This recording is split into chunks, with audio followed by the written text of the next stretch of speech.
My family skipped the biggest moment of my life. I stood on the balcony of the New York Stock Exchange, the weight of a gavel in my hand and a $102 million valuation on the screen behind me. But the 4 VIP seats reserved for my parents and sister were empty. I thought they were stuck in traffic. I thought there was an emergency. Then I checked Instagram. My sister Candace had just posted a photo from a luxury spa in the Hamptons with my parents captioned, "Finally escaping the noise with the people who matter most." I swallowed the lump in my throat and rang the opening bell alone. But when Forbes published my net worth an hour later, my phone lit up. It was a text from my father. "Family dinner at 7. Important discussion." I showed up all right, but I did not bring the checkbook they were hoping for. I brought the deed to their house. My name is Maya, and at 34 years old, I had just become the CEO of one of the fastest-growing AI health tech companies in America. But as I stood there in the heart of Wall Street, surrounded by cheering investors and flashing cameras, I had never felt more like the invisible child. Before I tell you what happened at that dinner, let me know where you are watching from in the comments. And if you have ever been the black sheep who outgrew the flock, hit like and subscribe. This story is for you.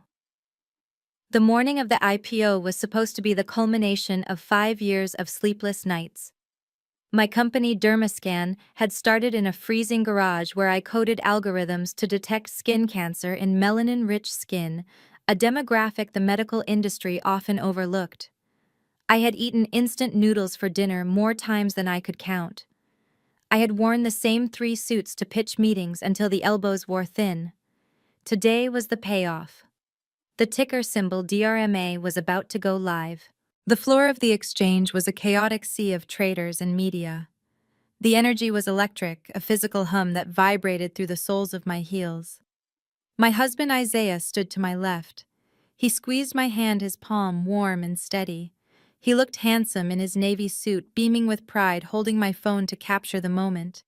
But my eyes kept drifting to the right, to the small roped-off VIP section I had fought to secure. I had sent the limousine to my parents' house in Chicago at 5 in the morning to get them to the airport. I had bought first-class tickets 3 months ago when I told them the date my father Reginald had puffed out his chest. "We will be there, Maya. It is a big day for the family name." My mother had cried. My sister Candace had even promised to reschedule her nail appointment. Now at 8:58 in the morning, 2 minutes before the market opened, the velvet rope hung slack. The 4 gold chairs were empty. "Maybe the flight was delayed," I whispered to Isaiah, though I knew the flight had landed 2 hours ago. "Maybe the driver got lost." Isaiah looked at me, his eyes filled with a sadness he tried to hide. "Maya, look at your phone." I did not want to look, but I pulled my phone from my blazer pocket. My thumb hovered over the Instagram icon. My sister Candace was an aspiring influencer, which meant she documented every breath she took. If they were in traffic, she would be complaining about it on her story. I tapped the screen. The colorful ring around her profile picture indicated a new update posted 12 minutes ago. The image loaded. It was a selfie. Candace was wearing a plush white robe, holding a glass of cucumber water. In the background, out of focus but unmistakable, were my parents. My father was laughing at something, looking relaxed. My mother was getting a foot massage. The location tag read, "The Sanctuary Spa Hamptons." And then, the caption. The words that cut deeper than any rejection letter I had ever received from a venture capitalist. It read, "Finally escaping the city noise and stress. Quality time with the people who matter most." Family. First. Self-care. Blessed. The noise. My life's work, my historic moment was just noise to them. They had not missed the flight. They had skipped it. They had cashed in the first-class tickets I bought them and used the credit to fly to the Hamptons instead. 1 minute to opening, the stage manager shouted, pointing a finger at me. I felt the blood drain from my face, The room started to spin. They chose a spa day over the defining moment of my career. But of course they did. Candace was the golden child. If Candace wanted a spa day, the world stopped. If Maya was ringing the bell at the NYSE, it was an inconvenience.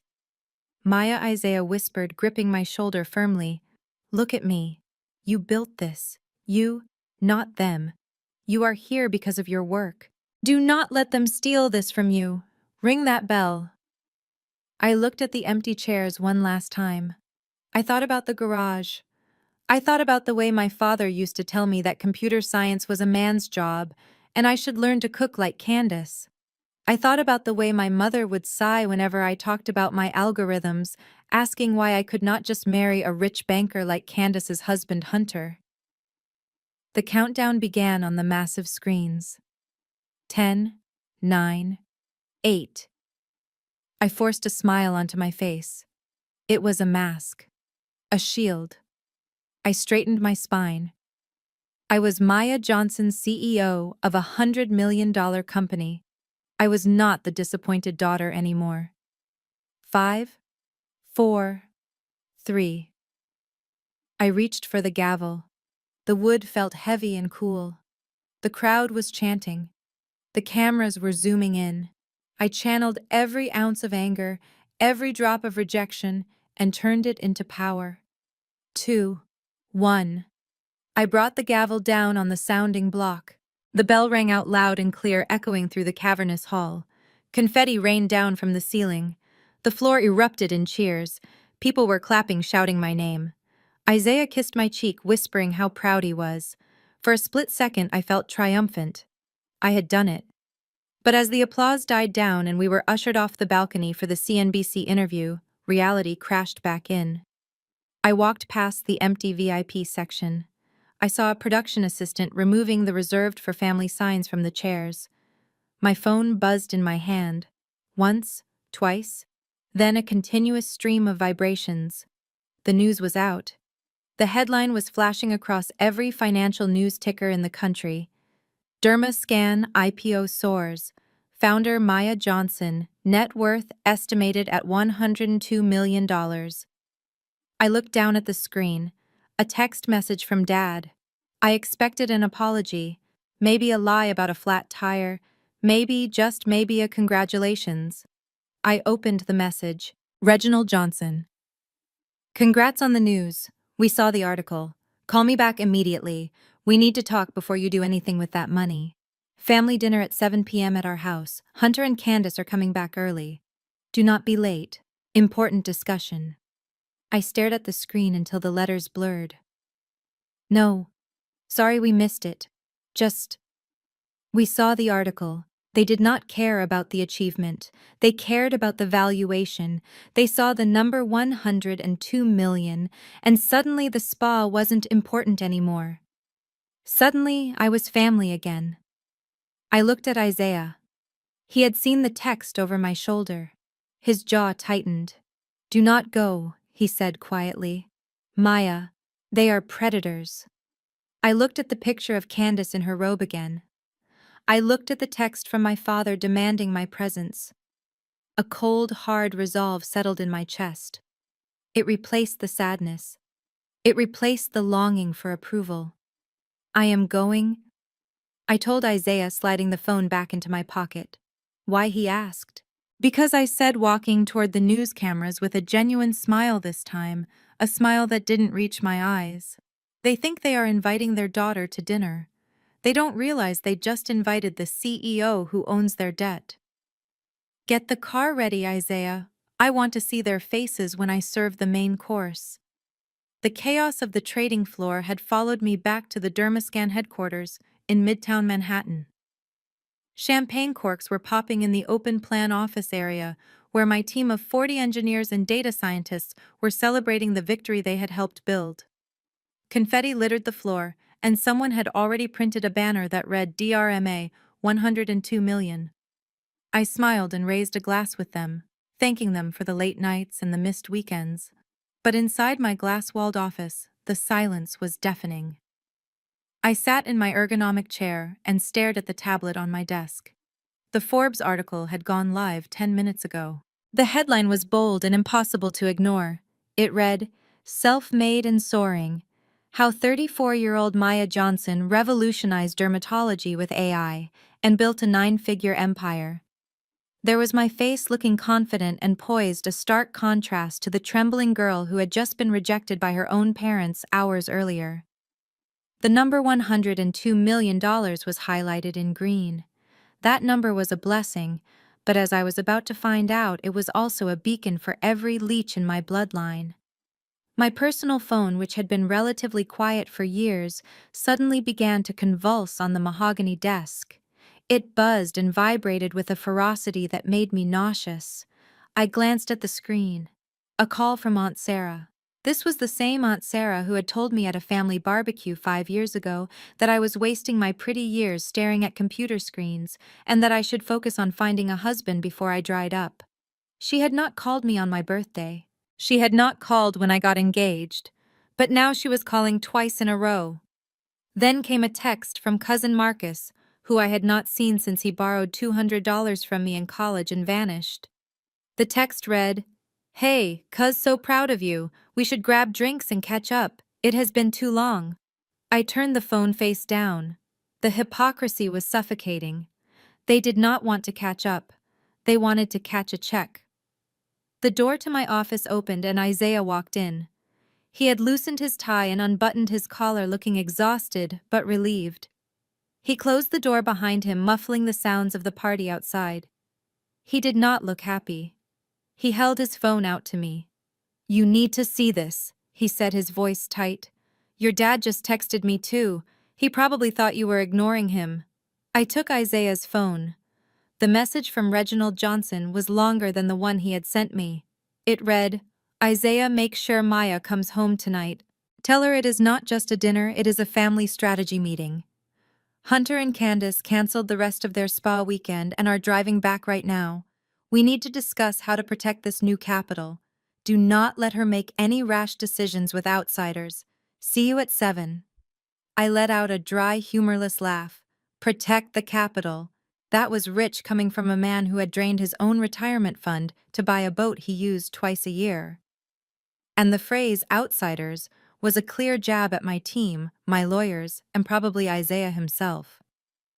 "They canceled the spa," I said, handing the phone back. The moment they saw the Forbes article, the cucumber water and massages suddenly lost their appeal. They realized the real cash cow was not in the Hamptons but right here in Manhattan. Isaiah sat on the edge of my desk, crossing his arms. "You know what this is, Maya. They are going to pitch you something. Or ask for something.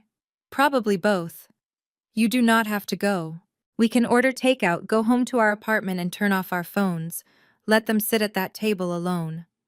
I swiveled my chair to look out the window at the city skyline. The sun was setting, casting long shadows over the buildings. I thought about simply going home. It would be the healthy thing to do.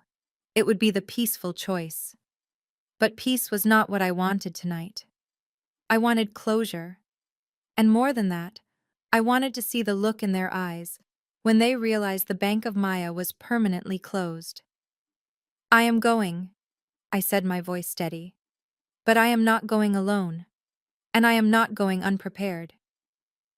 I picked up my office phone and dialed a number I had memorized. It rang once before a crisp, professional voice answered.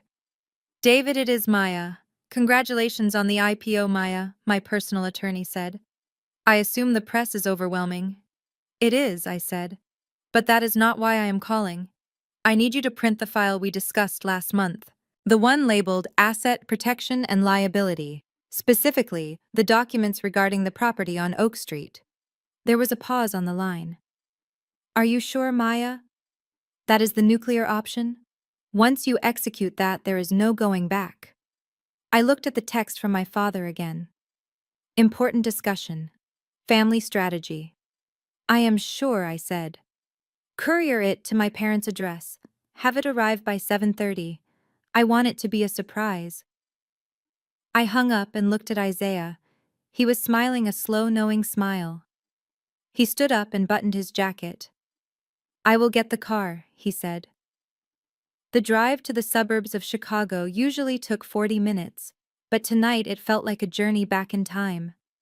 As the city lights faded and were replaced by manicured lawns and white picket fences, I felt the familiar tightening in my chest. This was the neighborhood where I grew up, the neighborhood where I was constantly compared to Candace. We pulled up to the house at exactly 6:55. It was a beautiful two-story colonial with fresh white siding and a wraparound porch. A brand new Mercedes SUV was parked in the driveway with a vanity plate that read Candace. That was the car my parents had bought her as a graduation gift when she finished her fashion merchandising degree, a degree she had never used. I stared at the house. To the neighbors, it was the residence of Reginald and Elaine Johnson. To my family, it was their ancestral pride. But to me, it was a ledger of lies. 5 years ago, Dad had made a bad investment in a friend's restaurant. He had lost nearly everything and was on the brink of foreclosure. He had called me in the middle of the night, weeping, begging me not to let them lose the family home. I had just started making real money with Dermascan, so I stepped in. I paid off the arrears. I refinanced the mortgage in my name to get a better rate. For the last 60 months, the mortgage payments had been automatically deducted from my account. But there was a catch. Dad was too proud to let anyone know his daughter saved him. So he told everyone, including Candace and Hunter, that the house was fully paid off, thanks to his savvy investing. He told them Candace helped with the maintenance costs, which was a lie. Candace had never paid a bill in her life. I watched the front curtain twitch. My mother was peeking out, waiting for us. "Are you ready?" Isaiah asked, turning off the engine. I checked my makeup in the rearview mirror. I applied a fresh coat of red lipstick. It was like war paint. I reached into my bag and touched the cold hard drive that contained the evidence of Hunter's financial history, something I had dug up when I first suspected he was a fraud. Between the lawyer coming with the deed to the house and the information I had on Hunter, this dinner was going to be memorable. "I am ready," I said. I stepped out of the car. The evening air was cool. I walked up the driveway, my heels clicking rhythmically on the concrete. I was walking into the lion's den, but for the first time in my life, I wasn't the prey. I was the hunter. I reached for the brass doorknob, took a deep breath, and pushed the door open. The smell of fried chicken and greed hit me instantly. The aroma of buttermilk fried chicken and collard greens hit me the moment the mahogany door swung open. It was a scent that usually signaled Sunday comfort memories of better times before I became the family outcast. But tonight the smell felt heavy, cloying like a trap baited with nostalgia. My mother Elaine stood in the doorway wearing her best silk blouse and a smile so wide it looked painful. Before I could even say hello, she lunged forward, wrapping me in an embrace that squeezed the air from my lungs. "Maya, baby. Look at you, my superstar," she shrieked, her voice pitching up an octave higher than normal. She smelled of expensive lavender perfume, a scent I knew she only wore for church and bank loan interviews. She rocked me back and forth, a display of maternal affection she had not shown since I was 6 years old. For a second, I stiffened, my arms glued to my sides. This was the same woman who had told me just last Christmas that I was working myself into an early grave for a pipe dream. Now she was hugging me as if she had birthed the $100 million herself. "I missed you, baby girl," she whispered, pulling back to cup my face with manicured hands. I gently removed her hands. "You missed the bell ringing this morning too, Mom." She didn't even blink. "Oh, hush now. That is just ceremonial. Tonight is what matters. The family is together. Come in, come in." I stepped into the foyer, Isaiah close behind me, his hand resting protectively on the small of my back. The house was spotless. The good china was out. Fresh flowers were on the console table. It was a stage set and the actors were already in position. Candace was lounging on the velvet sofa, scrolling through her phone. She looked up and for a moment her eyes narrowed with genuine jealousy before the influencer mask slid into place. She jumped up, her brand new orange Hermes Birkin bag swinging conspicuously from her arm. "OMG, Maya," she squealed, rushing over to air kiss my cheek. I saw the article. You look fierce, but honestly, that blazer? You need a stylist now. You represent the family brand. She posed, making sure the Birkin was front and center. Do you like it? Hunter got it for me as a pre-celebration gift. I mean, since you are loaded now, maybe you can get me the matching one in crocodile skin. We could be twinsies. Imagine the engagement on my feed. I looked at the bag. It was worth more than the car I drove for the first 3 years of my startup. That is a nice bag, Candace, I said flatly. I hope you kept the receipt. Before she could respond, Hunter emerged from the dining room. He was wearing a navy suit that fit a little too tightly across the chest, the kind of aggressive tailoring meant to signal power. He walked with the swagger of a man who owned the place, even though I knew his credit score was probably lower than the temperature outside. There she is, the woman of the hour, Hunter boomed. He bypassed Isaiah completely and extended a hand to me. His grip was firm, bordering on crushing. A dominance play. I let go of his hand quickly. Hello, Hunter. He leaned against the doorframe, swirling a glass of scotch. I read the Forbes piece. Impressive numbers, Maya. Really. But between you and me, they undervalued you. He took a sip, his eyes scanning me with a patronizing glint. These analysts, they don't understand the scalability of AI in niche markets. If I had been advising you during the roadshow, we could have opened at 150. Easily. You left money on the table, sweetheart. My jaw tightened. Hunter, whose last job was managing a crypto portfolio that went to zero, was explaining my valuation to me. I think the market spoke quite clearly, Hunter, I replied, keeping my voice cool. He chuckled, a dismissive sound. The market is emotional, Maya. You need a steady hand at the wheel now. But we will get to that. Let's eat. I am starving. We moved into the dining room. The table was groaning under the weight of the food. Macaroni and cheese with the burnt edges, just how I liked it. Candied yams. Cornbread. It was a feast fit for royalty or a condemned prisoner. My father Reginald sat at the head of the table. He stood up as I entered, buttoning his jacket.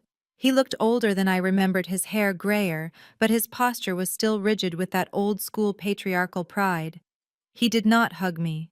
He simply nodded, gesturing to the seat to his right. Sit, Maya. Isaiah, you can sit there next to Hunter. We sat. The tension in the room was thicker than the gravy. Mom bustled around serving plates, piling high mounds of food onto my porcelain dish. Eat, eat, she urged. You look thin. They don't feed you right in that city. I took a bite of the mac and cheese. It was delicious, which made me angry. It tasted like home, and I hated that they could still reach me through these simple sensory triggers. So Dad began wiping his mouth with a linen napkin. He didn't ask how I was. He didn't ask about the technology I had built. He looked around the table, expanding his chest. I have been thinking all day about this success, and I realized this is the result of the Johnson work ethic. I nearly choked on my cornbread. Isaiah reached for his water glass, hiding a smirk. Dad continued, his voice taking on a sermon-like quality. I know I was hard on you growing up, Maya. I pushed you. I was strict. I didn't let you run wild. I told you that the world would not hand you anything because of the color of your skin. And today proves I was right. My discipline made you strong. I put my fork down. The metal clinked loudly against the china. You told me coding was for boys, Dad. You told me to go to nursing school because it was safe. You refused to co-sign my first business loan. Dad waved his hand dismissively, as if swatting away a fly. That was reverse psychology. I needed you to have grit. If I had made it easy, you would have ended up soft. Look at you now. A CEO. That didn't happen by accident. That is my legacy flowing through your veins. Candace chimed in, her mouth full of yams. Totally. We all sacrificed for this. I mean, I stayed out of your way so you could study. I was the social one so you could be the nerd. We are like a team. Hunter nodded solemnly. Exactly. A team. And now that you have reached the summit, Maya, the game changes. Wealth creation is one thing. Wealth preservation. That is a man's game. I looked at Isaiah. He was staring at his plate, his knuckles white as he gripped his fork. He wanted to speak to defend me, to tell them they were delusional, but he respected my wish to handle this. What are you trying to say, Hunter? I asked, locking eyes with my brother-in-law. Hunter smiled, the kind of smile a shark gives before it bites. He reached under the table and pulled out a thick leather portfolio. He placed it on the table, pushing aside the bowl of collard greens. Dad cleared his throat. He looked at the portfolio, then at me. His expression shifted from proud father to serious businessman. Maya, listen. Having $100 million puts a target on your back. You are a young woman. You are emotional. You have a husband who is, well, an artist. Isaiah is an architect, I corrected sharply. Same difference, Dad said. He is not a finance man. We cannot risk this money leaving the family bloodline. We cannot risk you making a mistake because you are overwhelmed. Hunter opened the portfolio. The papers inside were crisp, heavy legal stock. Dad continued. Hunter and I have been discussing this for weeks. We have come up with a solution to protect you. To protect us. Hunter slid the document across the tablecloth. It stopped right in front of my plate. The bold header at the top read, "The Johnson Family Revocable Trust." What is this, I asked, though I already knew. It is a shield, Hunter said, his voice dripping with false concern. It consolidates your assets, your shares in Dermascan, your liquid cash, everything. It puts it into a trust managed by the family board. And who is on this board? I asked, flipping the page. Dad sat up straighter. I will be the chairman, of course. Hunter will be the chief investment officer, given his background on Wall Street. You and Candace will be beneficiaries. You will get a generous monthly allowance, Maya. Enough to live like a queen without the headache of managing the capital. I looked up. They were serious. They actually believed that after I spent 5 years building a company from scratch, I would hand over the keys to a failed restaurant owner and a disgraced hedge fund manager. Dad pointed a calloused finger at the signature line. We are doing this because we love you, Maya. We don't want to see you lose it all. Sign it. Tonight. Let's make this official so we can really celebrate. I looked at the pen Hunter was holding out to me. It was a Mont Blanc. Expensive. Probably bought with money he didn't have. I reached out and took the pen. The room went silent. Candace stopped chewing. Mom leaned forward, her eyes wide with anticipation. They thought they had won. They thought the little girl who sought their approval was still sitting in this chair. But she wasn't. I held the pen, feeling its weight. Then I looked at my father and smiled. A cold, dangerous smile. You want to protect the family assets? I asked softly. Yes, Dad breathed out. I am glad you said that, I replied, because I have some documents of my own. I dropped the pen. It rolled across the table and fell onto the floor with a soft clatter. Then I reached into my purse. The leather portfolio hit the table with a heavy thud that rattled the silverware. It was a calculated move designed to assert dominance and signal that playtime was over. Hunter did not just place the documents down. He presented them like the 10 Commandments. He unbuttoned his suit jacket, allowing his stomach to press against the white linen tablecloth, and clasped his hands together on top of the leather binder. He looked at me with the pitying expression a teacher might give a slow student. Maya, let us be real for a moment. Hunter began, his voice dropping to a confidential baritone. I have seen the S1 filing. I have looked at your cap table. You have built a nice little app here. Really kudos. But running a tech startup and managing generational wealth are two very different beasts. You are in the Shark Tank now, and frankly, you are bleeding into the water. He opened the binder. Inside were pages and pages of dense legal text, flagged with yellow sticky notes, where I was supposed to sign. I have been running some simulations. Hunter continued, pointing a manicured finger at a chart that looked like it had been made in Excel 95.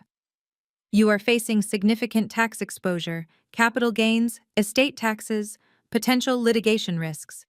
If you keep these assets in your personal name, the IRS will eat you alive.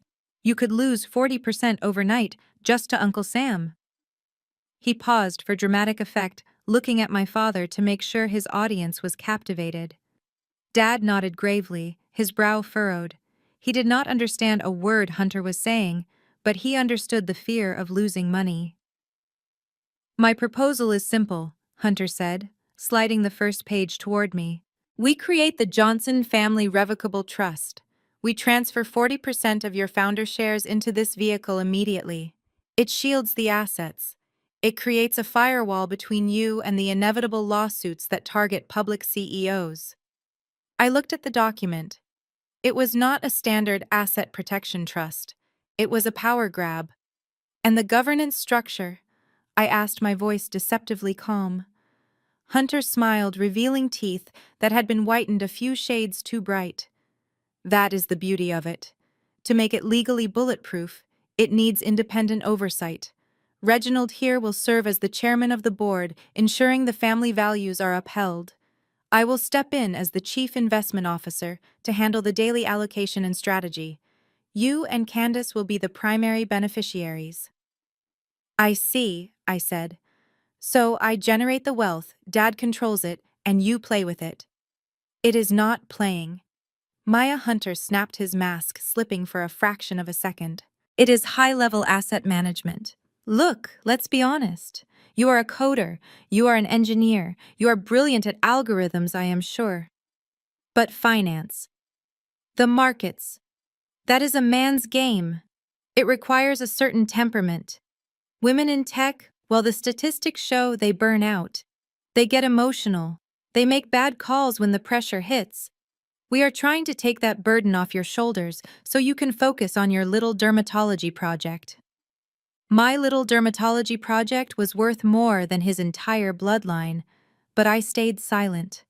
I wanted them to dig the hole deeper.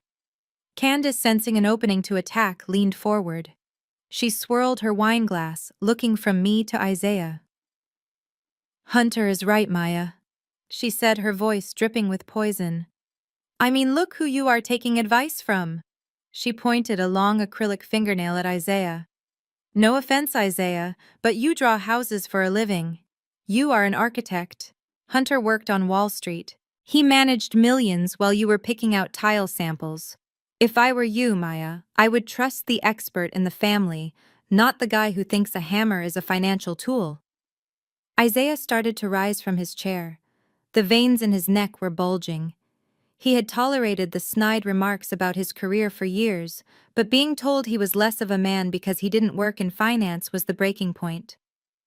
"Sit down, Isaiah," I said softly, placing my hand on his forearm. He looked at me, his eyes blazing. "Maya, you cannot let them talk to us like this." I squeezed his arm hard. I said, "Sit down. I have this." Isaiah slowly sank back into his chair, but his gaze remained fixed on Hunter like a laser. I turned my full attention to Hunter. I picked up the document and flipped to the fee structure page. I scanned it quickly, my eyes widened. "Hunter," I said, keeping my tone conversational, "you mentioned you want to shield me from tax exposure.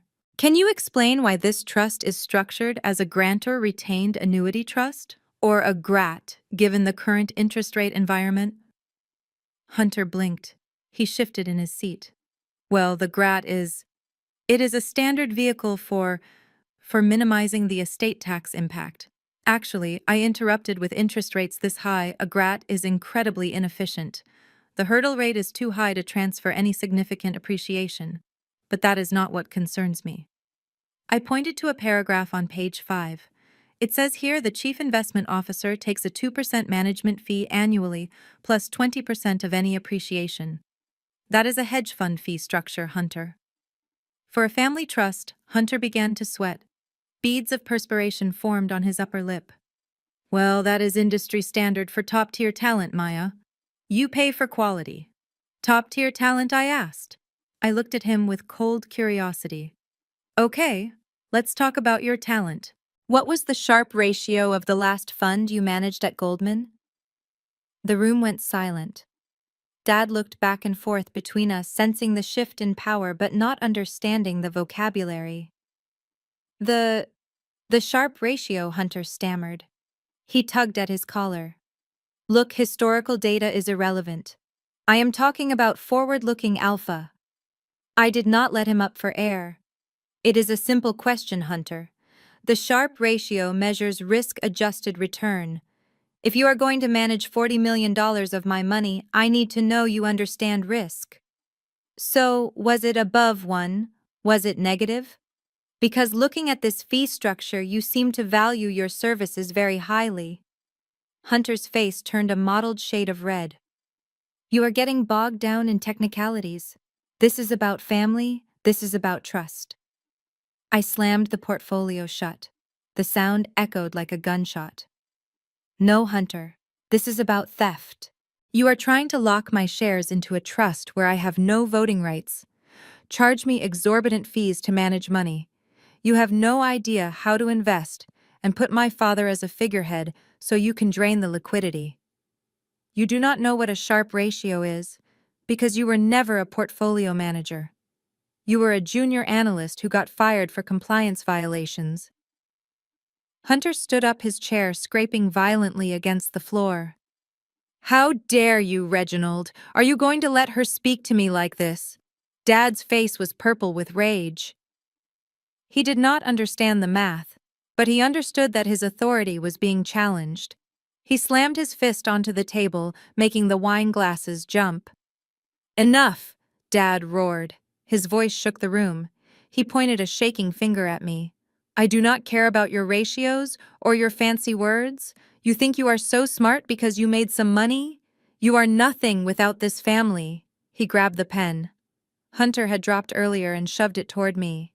You are treating your brother-in-law like a criminal, Dad shouted. He is trying to help you. You sign those papers right now. Maya, I stared at him calmly. Give me one good reason why I should sign over 40% of my company to you, Dad. Because I said so. Dad screamed, spittle flying from his lips. Because that garage you sat in for 3 years. That was my garage, my electricity, my roof. You built that company on my property under my protection. By rights, that company belongs to me, just as much as it belongs to you. I am your father, and I demand you pay your dues. The silence that followed was heavy and suffocating. Candace looked gleeful. Hunter looked relieved that the heat was off him. Mom just looked down at her plate, refusing to meet my eyes. I looked at my father. I looked at the man who claimed ownership of my success because he had allowed me to exist in a drafty, unheated garage that I paid for. I slowly stood up. I picked up my purse. I reached inside, past my phone, past my wallet, and my fingers closed around the folded pieces of paper I had brought with me. You want to talk about the garage, Dad? I asked quietly. Fine. Let's talk about the garage. I pulled out the receipts. You want to talk about the garage? I repeated the words slowly, letting them hang in the air like smoke.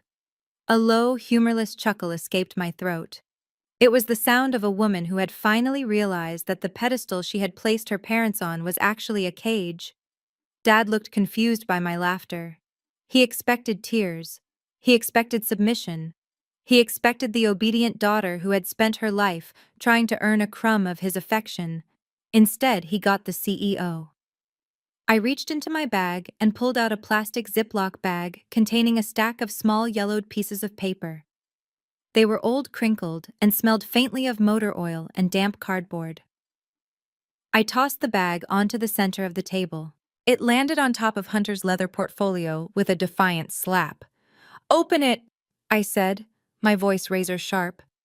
Dad stared at the bag. What is this? It is the ledger of your so-called support, I replied. Go ahead. Read the top one. Dad hesitated, his hand trembling slightly as he picked up the first slip of paper. He squinted at his own handwriting. August 1st, 2018. I recited from memory.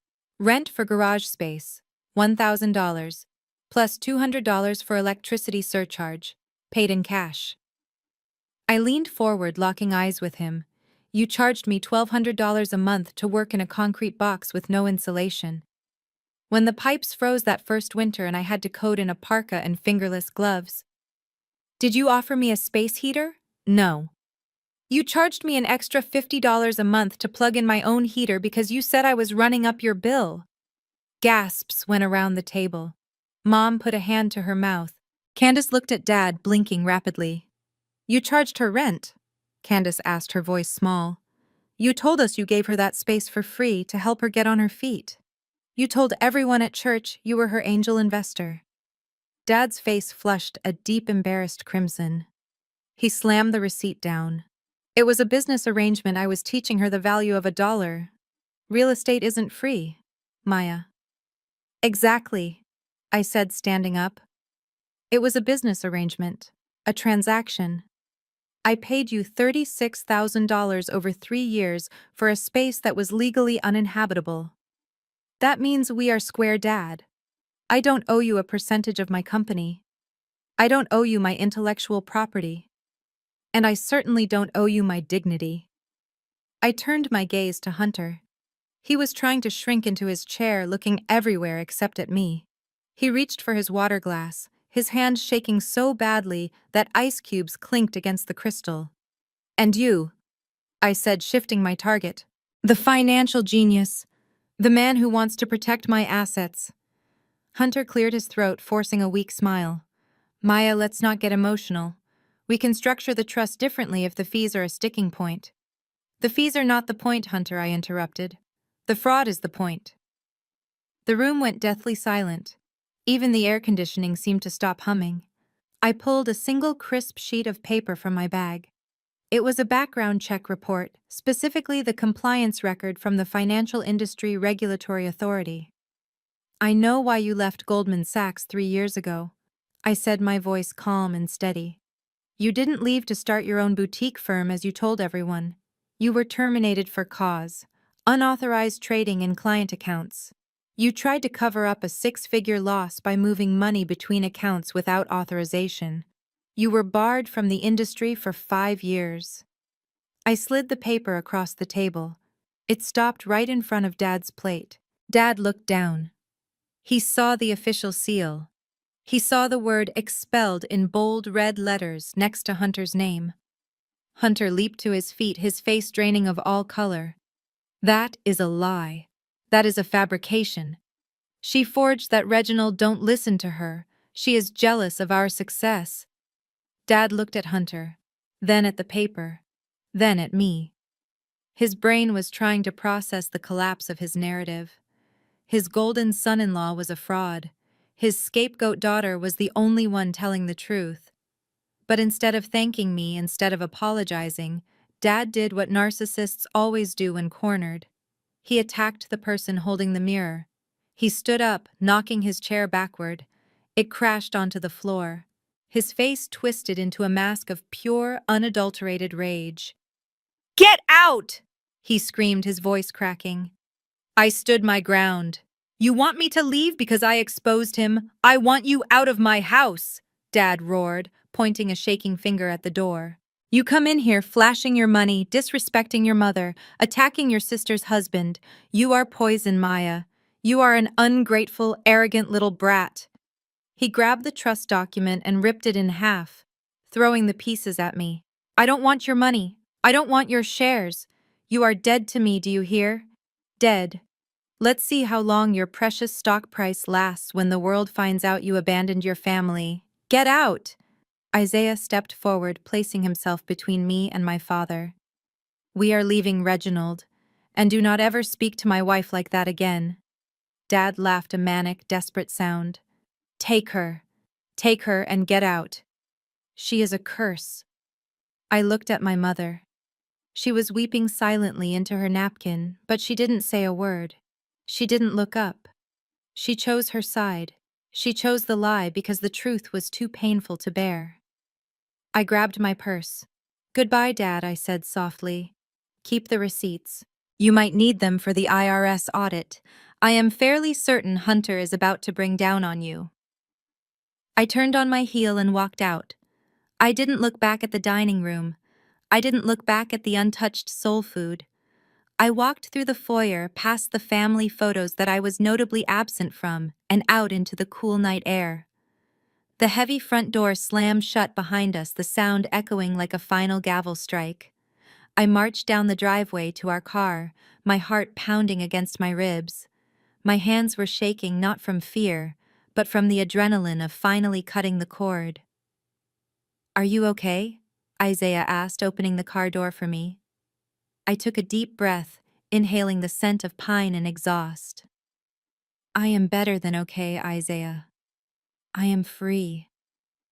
I slid into the passenger seat and buckled my seatbelt. I felt lighter.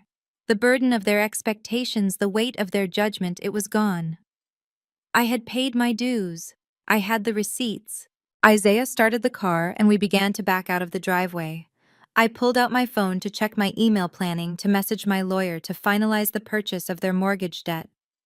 But as the screen lit up, a notification banner dropped down from the top. It was from Instagram. "Candace is live. My heart is broken. Please pray for my family." My stomach dropped. I tapped the notification. The video loaded instantly. Candace was sitting in her old bedroom, tears streaming down her perfectly made-up face. The lighting was dim, designed to elicit sympathy. "Hey guys," she sobbed into the camera, wiping her eyes with a tissue. "I didn't want to do this. I really didn't. But I am just so scared. My sister, Maya, the one who just got famous. She just came to our house and attacked my dad." I watched in horror as the viewer count ticked up. 5,000. 10,000. She screamed at him. Candace continued, her voice trembling. "She threw things. She made fun of us for being poor. She said she was going to ruin us because we aren't rich like her. My dad is having chest pains right now.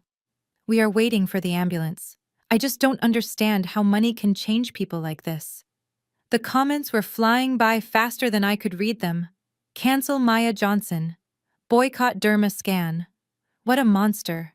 Rich people are evil." I stared at the screen, the blue light illuminating the car. They were not just disowning me, they were destroying me. "Isaiah." I said, my voice barely a whisper. "Drive. Drive fast." The war hadn't ended at the dinner table. It had just moved to a battlefield where the truth didn't matter, only the performance did. And Candace was winning an Oscar.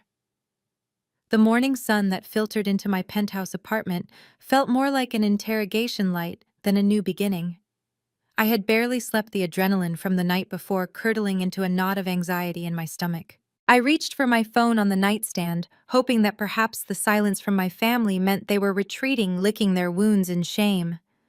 I could not have been more wrong. The first notification was from my PR crisis manager, Sarah. It was a single word: disaster. Below it was a link to a video that was already trending #1 on Twitter and YouTube. The title made my blood run cold. "The Truth About Maya Johnson: How America's Newest Tech Darling Abuses Her Elderly Parents." I clicked the link. The video opened with a somber piano track. Candace appeared on screen, her eyes red and puffy, clutching a tissue. She was not wearing her usual designer clothes. Instead, she wore a simple, oversized gray sweatshirt, looking small and vulnerable. It was a performance worthy of an Academy Award. "Hi, everyone," she whispered, her voice cracking perfectly. "I have debated posting this all night. I am shaking as I record this. But I cannot stay silent anymore. You all see the headlines about my sister Maya. You see the millions. You see the success. But you do not see what happens behind closed doors." The video cut to a grainy, shaky clip. It was from last night, but it had been heavily edited. It showed me standing up at the dinner table, my face contorted in anger as I shouted, "I don't owe you anything." Then it cut to my father, looking frail and confused, asking, "Why are you doing this to us?" It cut out the part where they demanded 40% of my company. It cut out the part where they admitted to charging me rent for a garage. It cut out the part where Hunter insulted my husband. It was just 10 seconds of me looking like a monster, followed by 5 minutes of Candace crying about how I had abandoned them, how I had physically shoved my mother a complete lie, and how I had mocked their financial struggles. My sister has changed. Candace sobbed into the camera. She came to our house last night, threw food at us, and told my dad he was pathetic for being poor. She said she owns us now. I am so scared for my parents. They are old. They don't deserve this. I stared at the screen, unable to breathe. The video had 2.5 million views. It had been up for 6 hours. I scrolled down to the comments. They were a cesspool of hatred. Boycott Dermascan. This woman is evil. Take away her money and give it to her parents. Cancel Maya Johnson. My phone rang. It was Sarah again. Maya, tell me you have seen it, she said, her voice tight with panic. I saw it, I rasped. It is a lie, Sarah. Every word of it. It doesn't matter if it is a lie, Sarah snapped. It is viral. The hashtag boycott Dermascan is trending in 10 countries. Pre-market trading shows the stock is down 5%. The board is freaking out. I have 3 major investors on hold right now demanding an explanation. You need to issue a statement, an apology. I sat up in bed, fury replacing the shock. I am not apologizing for something I didn't do. Maya, listen to me. This isn't about truth. It is about optics. You look like a rich, ungrateful brat who hates her family. That is poison for a brand built on care and inclusivity. I hung up on her. I walked into the living room. Isaiah was already awake, watching the large TV on the wall. He had the volume turned down low, but I recognized the face on the screen immediately. It was my father. He was sitting on a morning talk show couch, looking small and defeated. Hunter was sitting next to him, his hand placed supportively on Dad's shoulder. The chyron at the bottom of the screen read, "Exclusive." Heartbroken father speaks out. I turned up the volume. I just wanted her to be happy, Dad was saying, wiping a non-existent tear from his eye. I sacrificed everything for her education. I mortgaged my home to help her start that business. And now that she has made it, she won't even return my calls.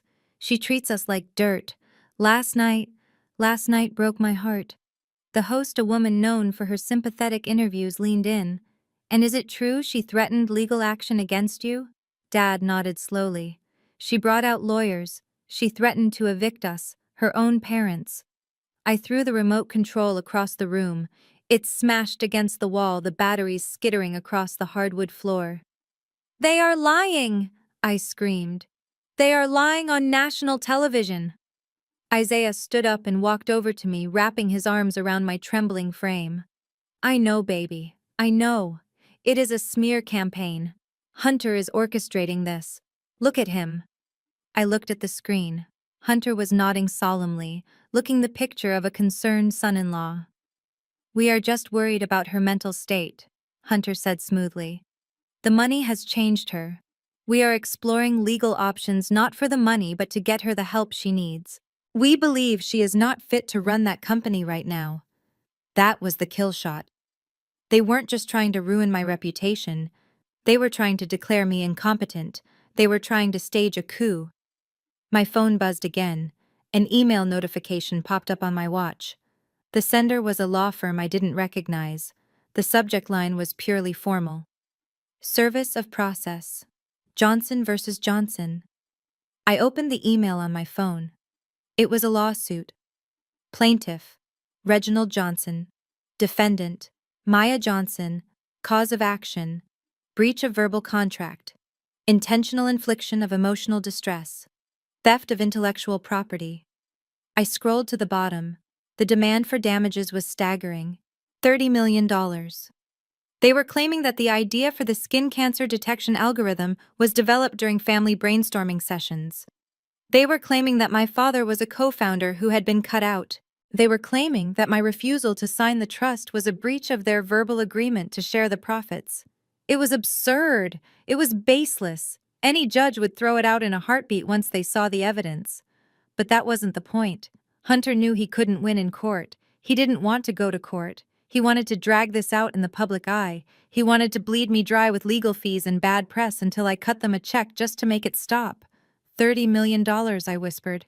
They want $30 million to go away. Isaiah looked at the email over my shoulder. He let out a low whistle. This is extortion, Maya, plain and simple.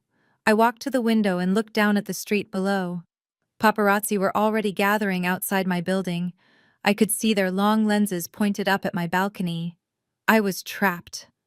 If I fight this, the stock tanks, I said, my mind racing. If I pay them, I admit guilt, and they will come back for more in 6 months. There is a third option, Isaiah said. I turned to look at him. What? Burn it down, he said, his voice hard. You have the files on Hunter. You have the evidence of his fraud. You have the receipts from the garage. Release them. All of them. I shook my head. If I release the Hunter files, the SEC gets involved. My parents lose their house immediately because it was bought with dirty money. They go to jail as accomplices or end up on the street. Isaiah walked over to me and held my face in his hands. Maya, look at the TV. Look at what they are doing to you. They are already on the street. They just don't know it yet because they are living in Hunter's house of cards. You cannot save people who are actively trying to destroy you. I looked back at the screen. Dad was now sobbing into his hands while the host patted his back. It was a performance. A cruel, calculated performance designed to steal the one thing I had built for myself. My dignity. I took a deep breath. The fear was gone, replaced by a cold, surgical precision.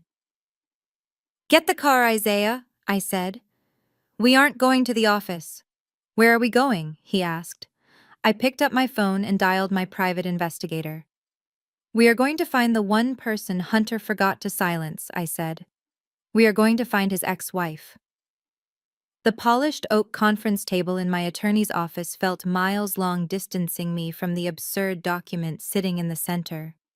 David, my lead counsel, adjusted his glasses and looked at me with a mixture of professional fatigue and personal sympathy. He tapped the paper with his pen. You have to hear the specific language, Maya, he said. It claims that during a Thanksgiving dinner in 2019, Reginald Johnson provided the foundational concept for the algorithmic neural network used in DermaScan. It alleges that you, as his daughter, acted merely as the technician executing his visionary directive. Therefore, he is claiming 50% co-founder status and seeking $30 million in backdated royalties and punitive damages. I stared at David, waiting for the punchline. My father thought the cloud was literal water vapor in the sky. He still typed with one finger. He called every video game Nintendo. The idea that he had conceptualized a machine learning model for dermatological diagnosis was not just a lie, it was science fiction. He cannot be serious, I said, my voice flat. Dad thinks Python is a snake at the zoo. If we put him on the stand and ask him to define an algorithm, he would perjure himself in 10 seconds. David nodded. We know that. And more importantly, Hunter knows that. This lawsuit is not designed to win in a courtroom, Maya. It is designed to bleed you in the boardroom. He stood up and walked to the whiteboard. Look at the timing. Your stock is already wobbly from the smear campaign. Now they file a lawsuit challenging the ownership of the core intellectual property. That scares institutional investors. They do not like uncertainty. Hunter is betting that the board will panic and force you to settle. He wants you to write a check for $5 or $10 million just to make the headache go away, so the stock price stabilizes. It is a shakedown, a legal mugging. I looked out the window at the gray Manhattan skyline. It was brilliant in a sick, twisted way. Hunter knew he was a fraud. He knew my father was delusional. But he also knew that Wall Street hated drama more than it hated lies. He was weaponizing the market against me. So if I fight it, I lose value, I said. And if I pay them, I admit that their lies have merit. David sat back down. Precisely. It is a game of chicken. The question is, who blinks first? While I was sitting in a high-rise debating legal strategy, a very different conversation was happening 30 miles away in the kitchen where I grew up. My private investigator had planted a listening device in the flower pot on the porch days ago, and I listened to the recording later that evening. It was a master class in manipulation. The audio was crisp. I could hear the hum of the refrigerator and the scratching of a pen on paper. Reginald. This is the only way. Hunter's voice was smooth, urgent. We have them on the ropes. The lawsuit has already made the news. Her stock is down another 3% today. She is terrified. I heard my mother's voice shaky and uncertain. But Hunter mortgaging the house.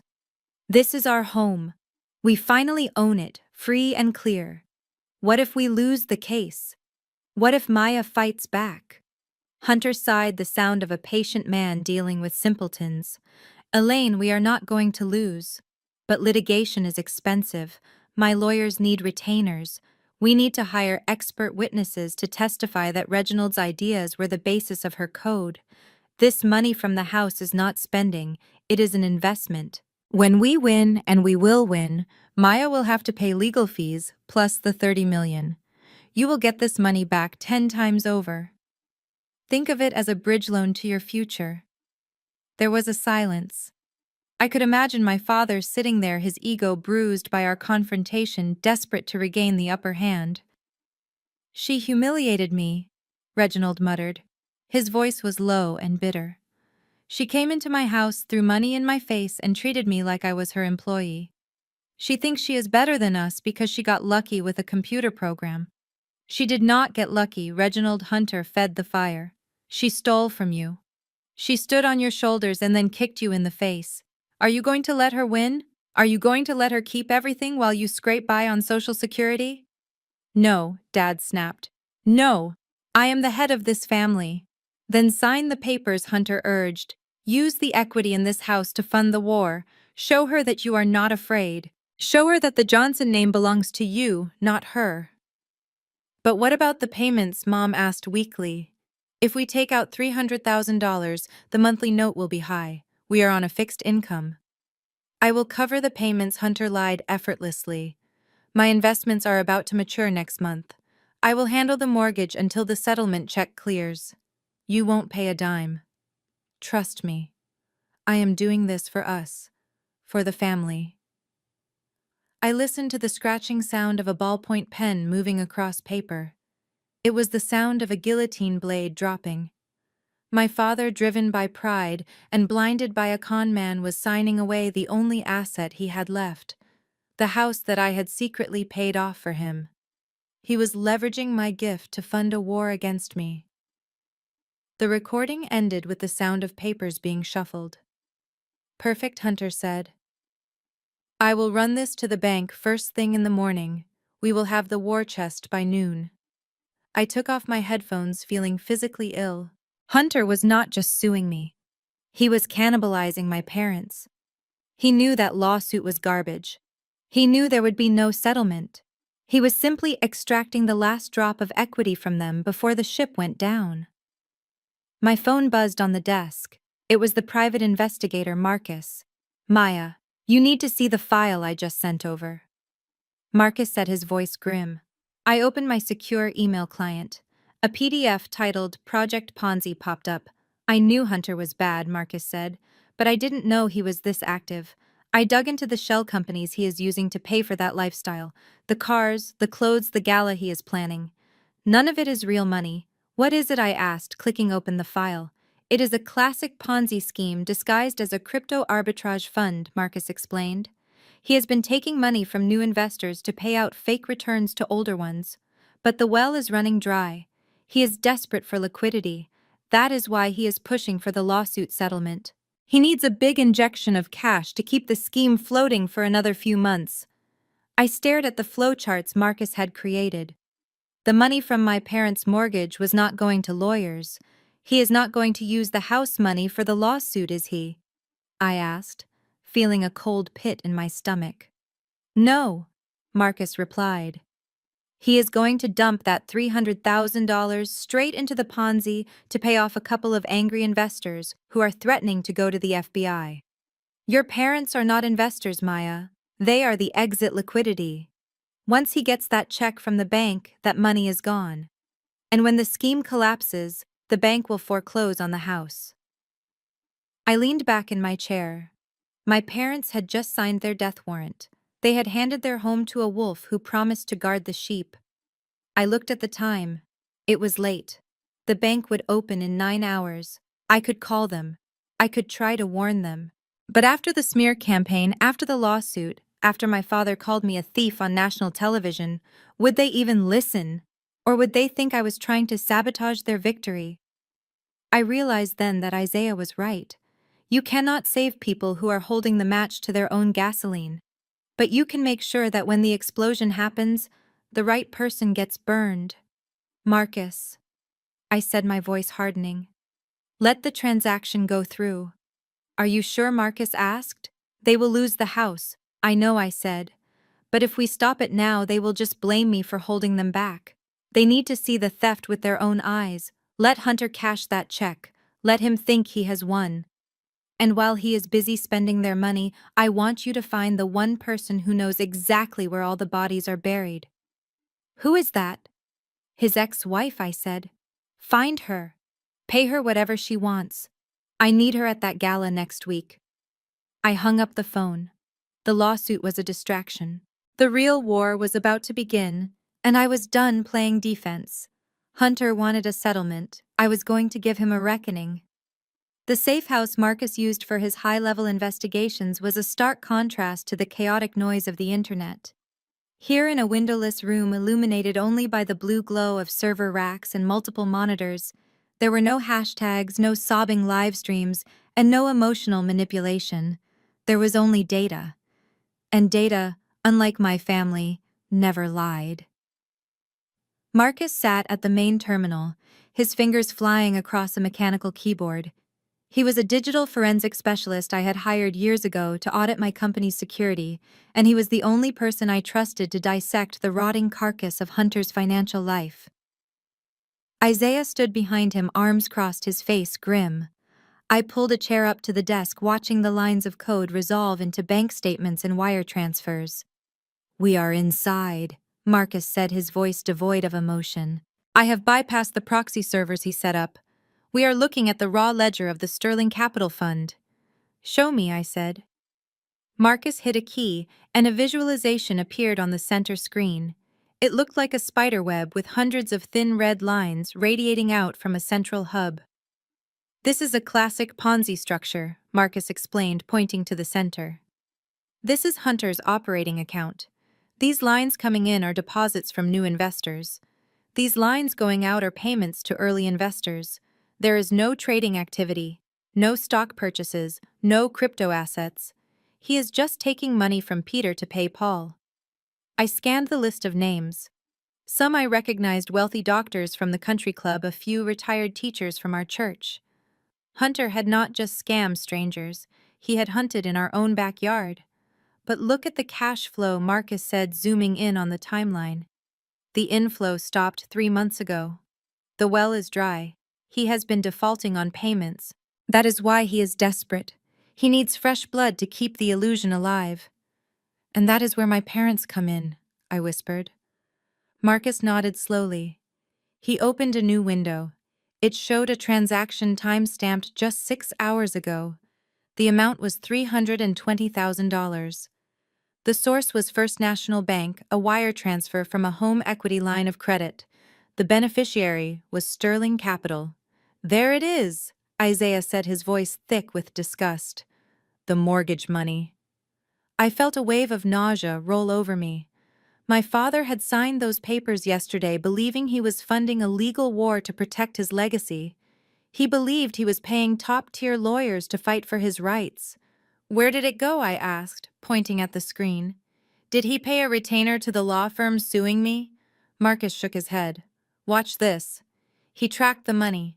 It hit the Sterling Capital account at 9 in the morning. At 9:15 it was split into 3 chunks. One chunk went to pay the lease on Hunter's Porsche.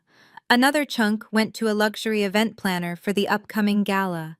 And the biggest chunk, $200,000, was wired immediately to an offshore account in the Cayman Islands. "He is not fighting a lawsuit," Maya Marcus said. "He is cashing out."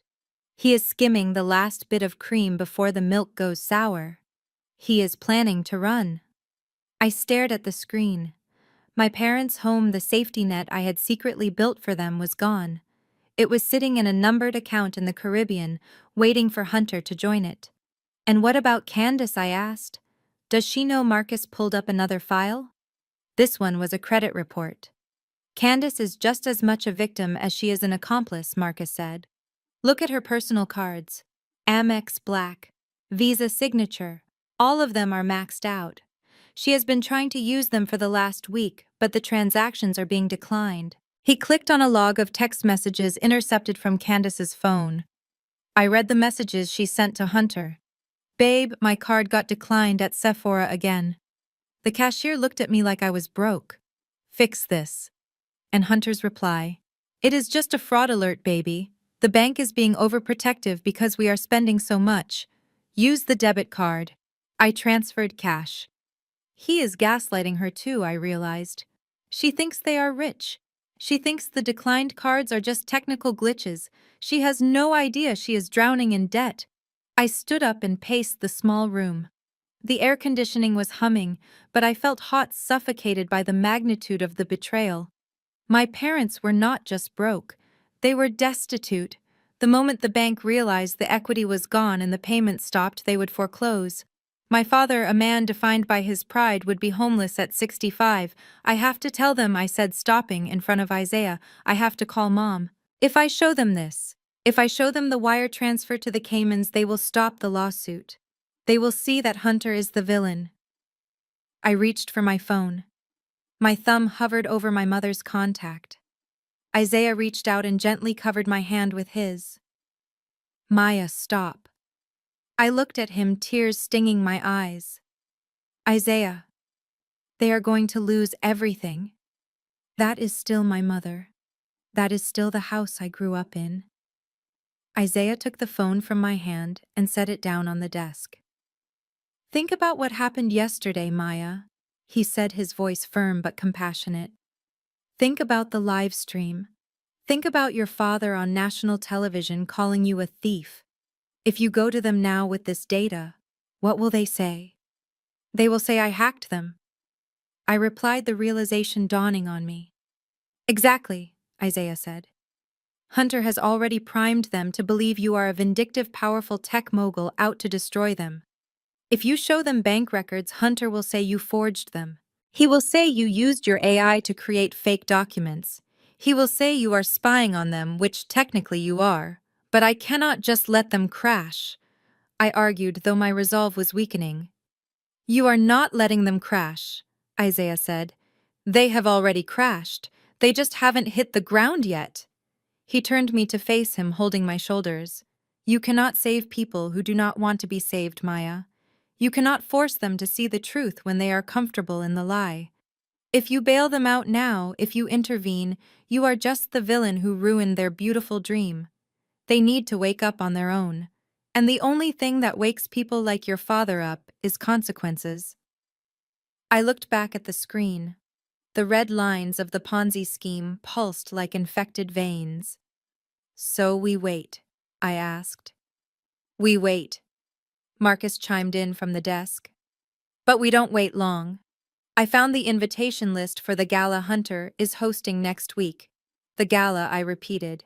The one he is using my parents' mortgage money to pay for. Yes, Marcus said. He is billing it as the launch of the Johnson Family Foundation. He invited every high net worth individual in Atlanta. He is going to try to raise one last round of capital before he disappears. That is the stage, Isaiah said. That is where he feels safe. That is where he will be arrogant. I looked at the invitation Marcus pulled up on the screen. It was gold and black, elegant and expensive. It promised a night of luxury and legacy. If I expose him now in private, he runs, I said, thinking aloud. He takes the Cayman money and vanishes. My parents are left with the debt and no answers. Correct, Marcus said. But if I expose him there, I continued, my mind sharpening into a weapon. If I expose him in front of the very people he is trying to impress, in front of the investors he is trying to swindle, he panics. He freezes. And the police can be waiting at the back door. It is risky, Isaiah warned. It will be a scene. Your parents will be humiliated publicly. They humiliated me publicly yesterday, I said, my voice turning cold. They wanted a spectacle. I will give them a spectacle. I turned to Marcus. Do not touch the accounts I ordered. Let the wire transfer clear. Let Hunter feel rich. Let him buy the champagne and the caviar. Let him think he has gotten away with it. I walked over to the printer where the gala invitation was displayed. Can you get us in? I asked. Marcus smirked. I can get you a front row seat. I can also get you control of the audio-visual system. I nodded. Good. Because I am not just coming to dinner. I am coming to give a keynote speech. I looked at Isaiah. He nodded, understanding the shift. The grieving daughter was gone. The CEO was back in charge. My parents had made their choice. They had bet their home, their reputation, and their daughter on a lie. Now they were going to have to watch that lie unravel in high definition. I picked up my phone, but I didn't call my mother. Instead, I sent a text to my lawyer. Draft the purchase agreement for the distressed mortgage on the Oak Street property, and prepare a non-disclosure agreement. I have a feeling the current owners are going to need a landlord very soon. We walked out of the safe house and into the night. The city lights blurred as we drove, but my vision had never been clearer. The moral dilemma was over. It wasn't about vengeance anymore. It was about surgery. And sometimes to cut out the cancer, you have to cut deep. The gala was in 5 days. I had 5 days to prepare the perfect funeral for Hunter's career, and I intended to wear red. The house on Oak Street was silent. Not the peaceful silence of a library, but the heavy, suffocating silence of a tomb. It had been 5 days since my father signed away the equity in the home to fund Hunter's non-existent legal defense. For 5 days, my parents had waited for the wire transfer that Hunter promised would cover the bills. They waited for the reassurance that they were winning the war against their ungrateful daughter. Instead, they got a foreclosure notice taped to the front door and a house full of dead appliances. At 2 in the afternoon on a Tuesday, the electricity cut out. The hum of the refrigerator died. The air conditioning unit outside sputtered and ground to a halt. In the sweltering Atlanta heat, the house began to bake. My mother Elaine, panic rising in her chest, did what she always did when reality became too difficult to handle. She called the golden child. I know this because I had access to the call logs, but I didn't need a spy to imagine the conversation. Mom called Candace 3 times before my sister finally picked up. Mom! I am literally in a fitting right now. Candace hissed into the phone, the background noise of a busy boutique audible behind her. What is it, Candace? The lights are out? Mom cried, her voice trembling. The water is off too. The man from the utility company just left. He said the bill has not been paid in 4 months. Hunter said he was handling the utilities. He said he put everything on autopay through his company account. There was a pause on the line. Candace did not gasp. She did not offer to drive over. She sighed, the sound of someone inconvenienced by a gnat. Mom, Hunter is moving millions of dollars around right now for the lawsuit, Candace said, her tone dismissive. Sometimes when you move large assets, the small accounts get flagged or frozen temporarily. It is just a banking glitch. Do not be dramatic. It is 90 degrees in here, Candace. Mom shouted, desperation cracking her voice. All the food in the freezer is going to spoil. I need you to come pick us up. Or send us some money to go to a hotel. I cannot, Candace snapped. I am prepping for the gala. I have to get my hair done at 4. Look, just light some candles. Open a window. Hunter will fix it when he gets out of his meetings. I have to go. The line went dead. Candace, with her maxed-out credit cards and her rented luxury life, had abandoned them to the heat. She could not help them even if she wanted to, but the cruelty was that she didn't even want to try. 10 minutes later, my phone rang. I was sitting in my office reviewing the final acquisition papers for the mortgage note on my parents' house. When I saw Mom's name on the screen, I hesitated. Isaiah was sitting across from me. He gave me a nod. Answer it, he said softly. Remind them of their choices. I swiped green. Hello, Mother. Maya. Oh, thank God, Mom wept. She didn't say hello. She didn't ask how I was. She launched straight into the crisis. You have to help us. They cut the power. They cut the water.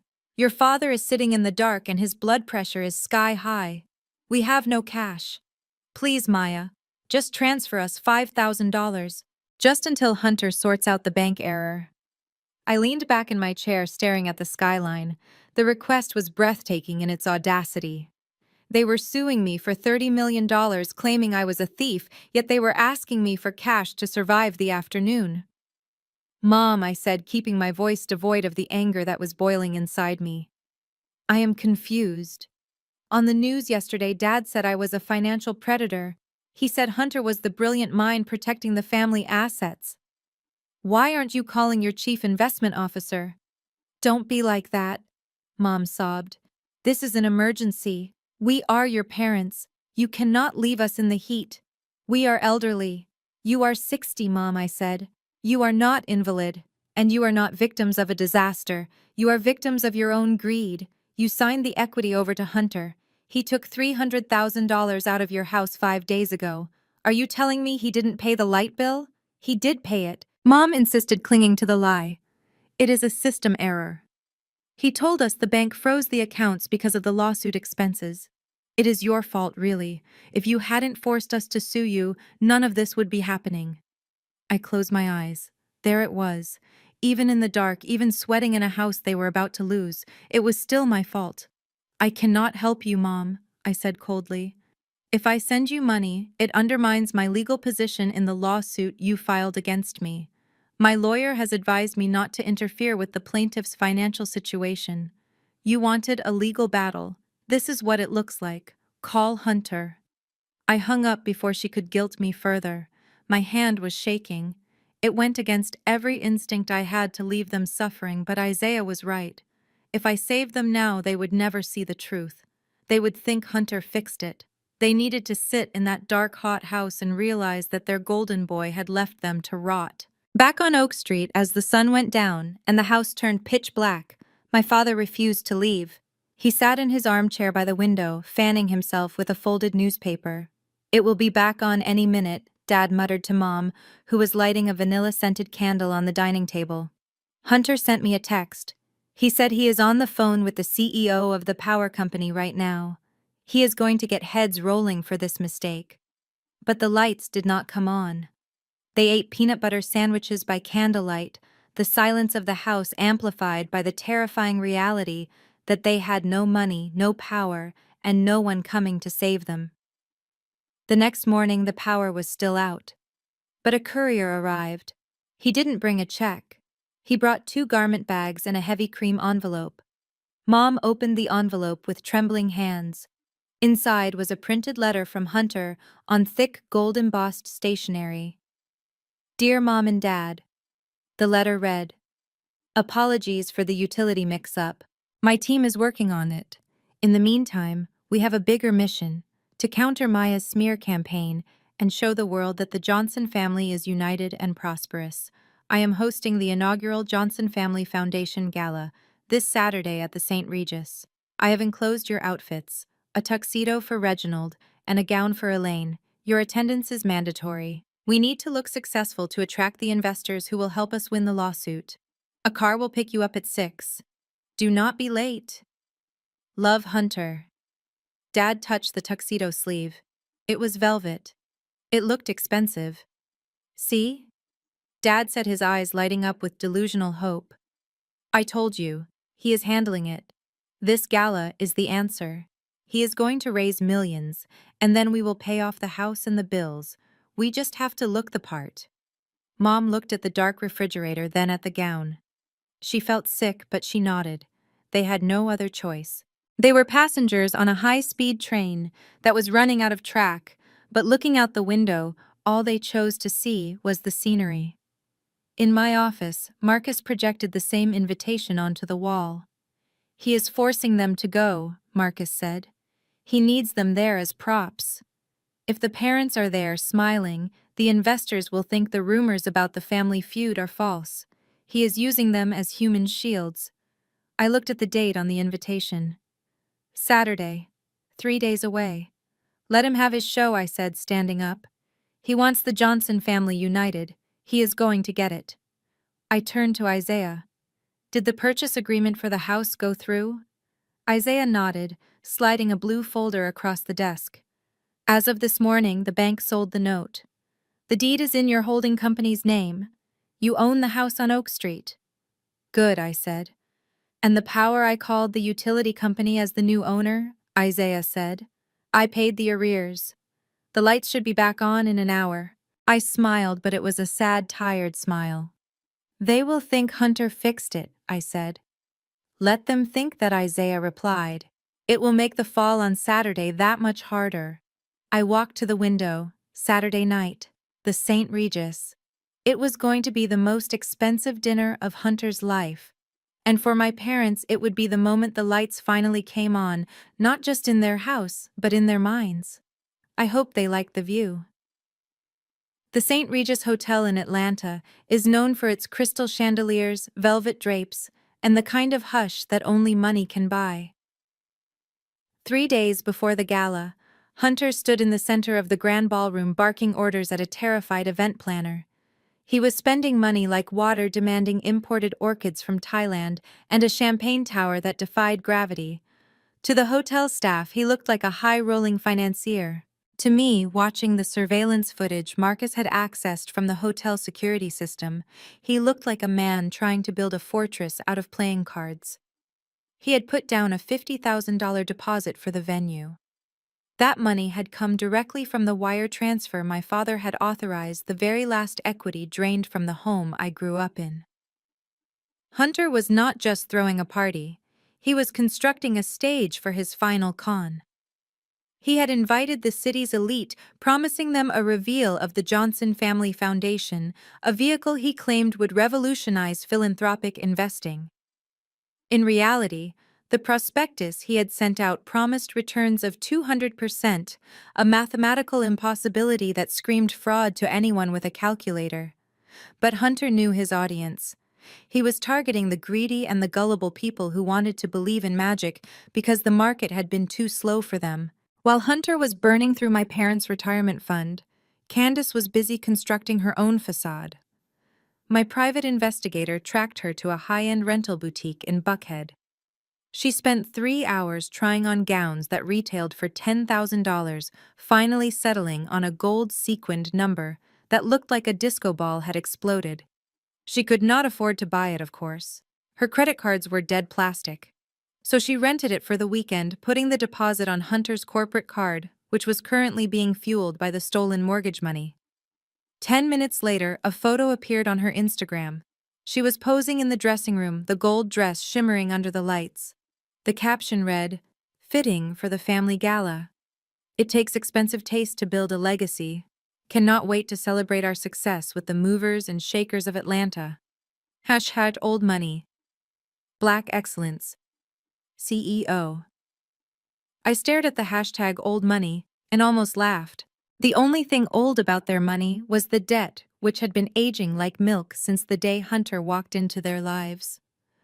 But while they were playing dress-up, I was sitting in a windowless conference room in downtown Atlanta, staring across a steel table at 2 special agents from the Federal Bureau of Investigation and a senior investigator from the Securities and Exchange Commission. The mood in the room was sterile and cold. There were no chandeliers here, only fluorescent lights and the hum of hard drives. I slid a heavy black hard drive across the table. "This contains everything," I said, my voice steady. "The ledger of the Ponzi scheme, the wire transfers to the Cayman Islands, the falsified investor reports, and the recording of him convincing my parents to liquidate their home equity to fund his flight risk." Agent Miller, a man with a gray buzz cut and eyes that had seen too much, picked up the drive. He looked at me with a mixture of respect and curiosity. "You know what this means for your brother-in-law, Ms. Johnson," he said. "This is wire fraud, securities fraud, and money laundering. He is looking at 20 years minimum." "I know," I replied. And your parents, the SEC investigator asked. They are listed as investors. Technically, they are victims, but if they are knowingly helping him launder money through this foundation, they don't know. I cut in quickly. They are foolish and they are greedy, but they are not criminals. They think this is legitimate. They think they are saving the family name. Agent Miller nodded. We will need to move on this. We can pick him up at his office tomorrow. No, I said. Not his office. The agents looked at me. If you arrest him quietly, he will spin it, I explained. He will tell his investors it is a misunderstanding. He will tell my parents it is a conspiracy I orchestrated. He will play the martyr. I need you to arrest him when he feels safest. I need you to arrest him when he is standing on stage lying to the world. Agent Miller leaned back, tapping his pen on the table. You want us to hit the gala? I want you to wait until I finish my speech, I said. I am going to dismantle his lie publicly.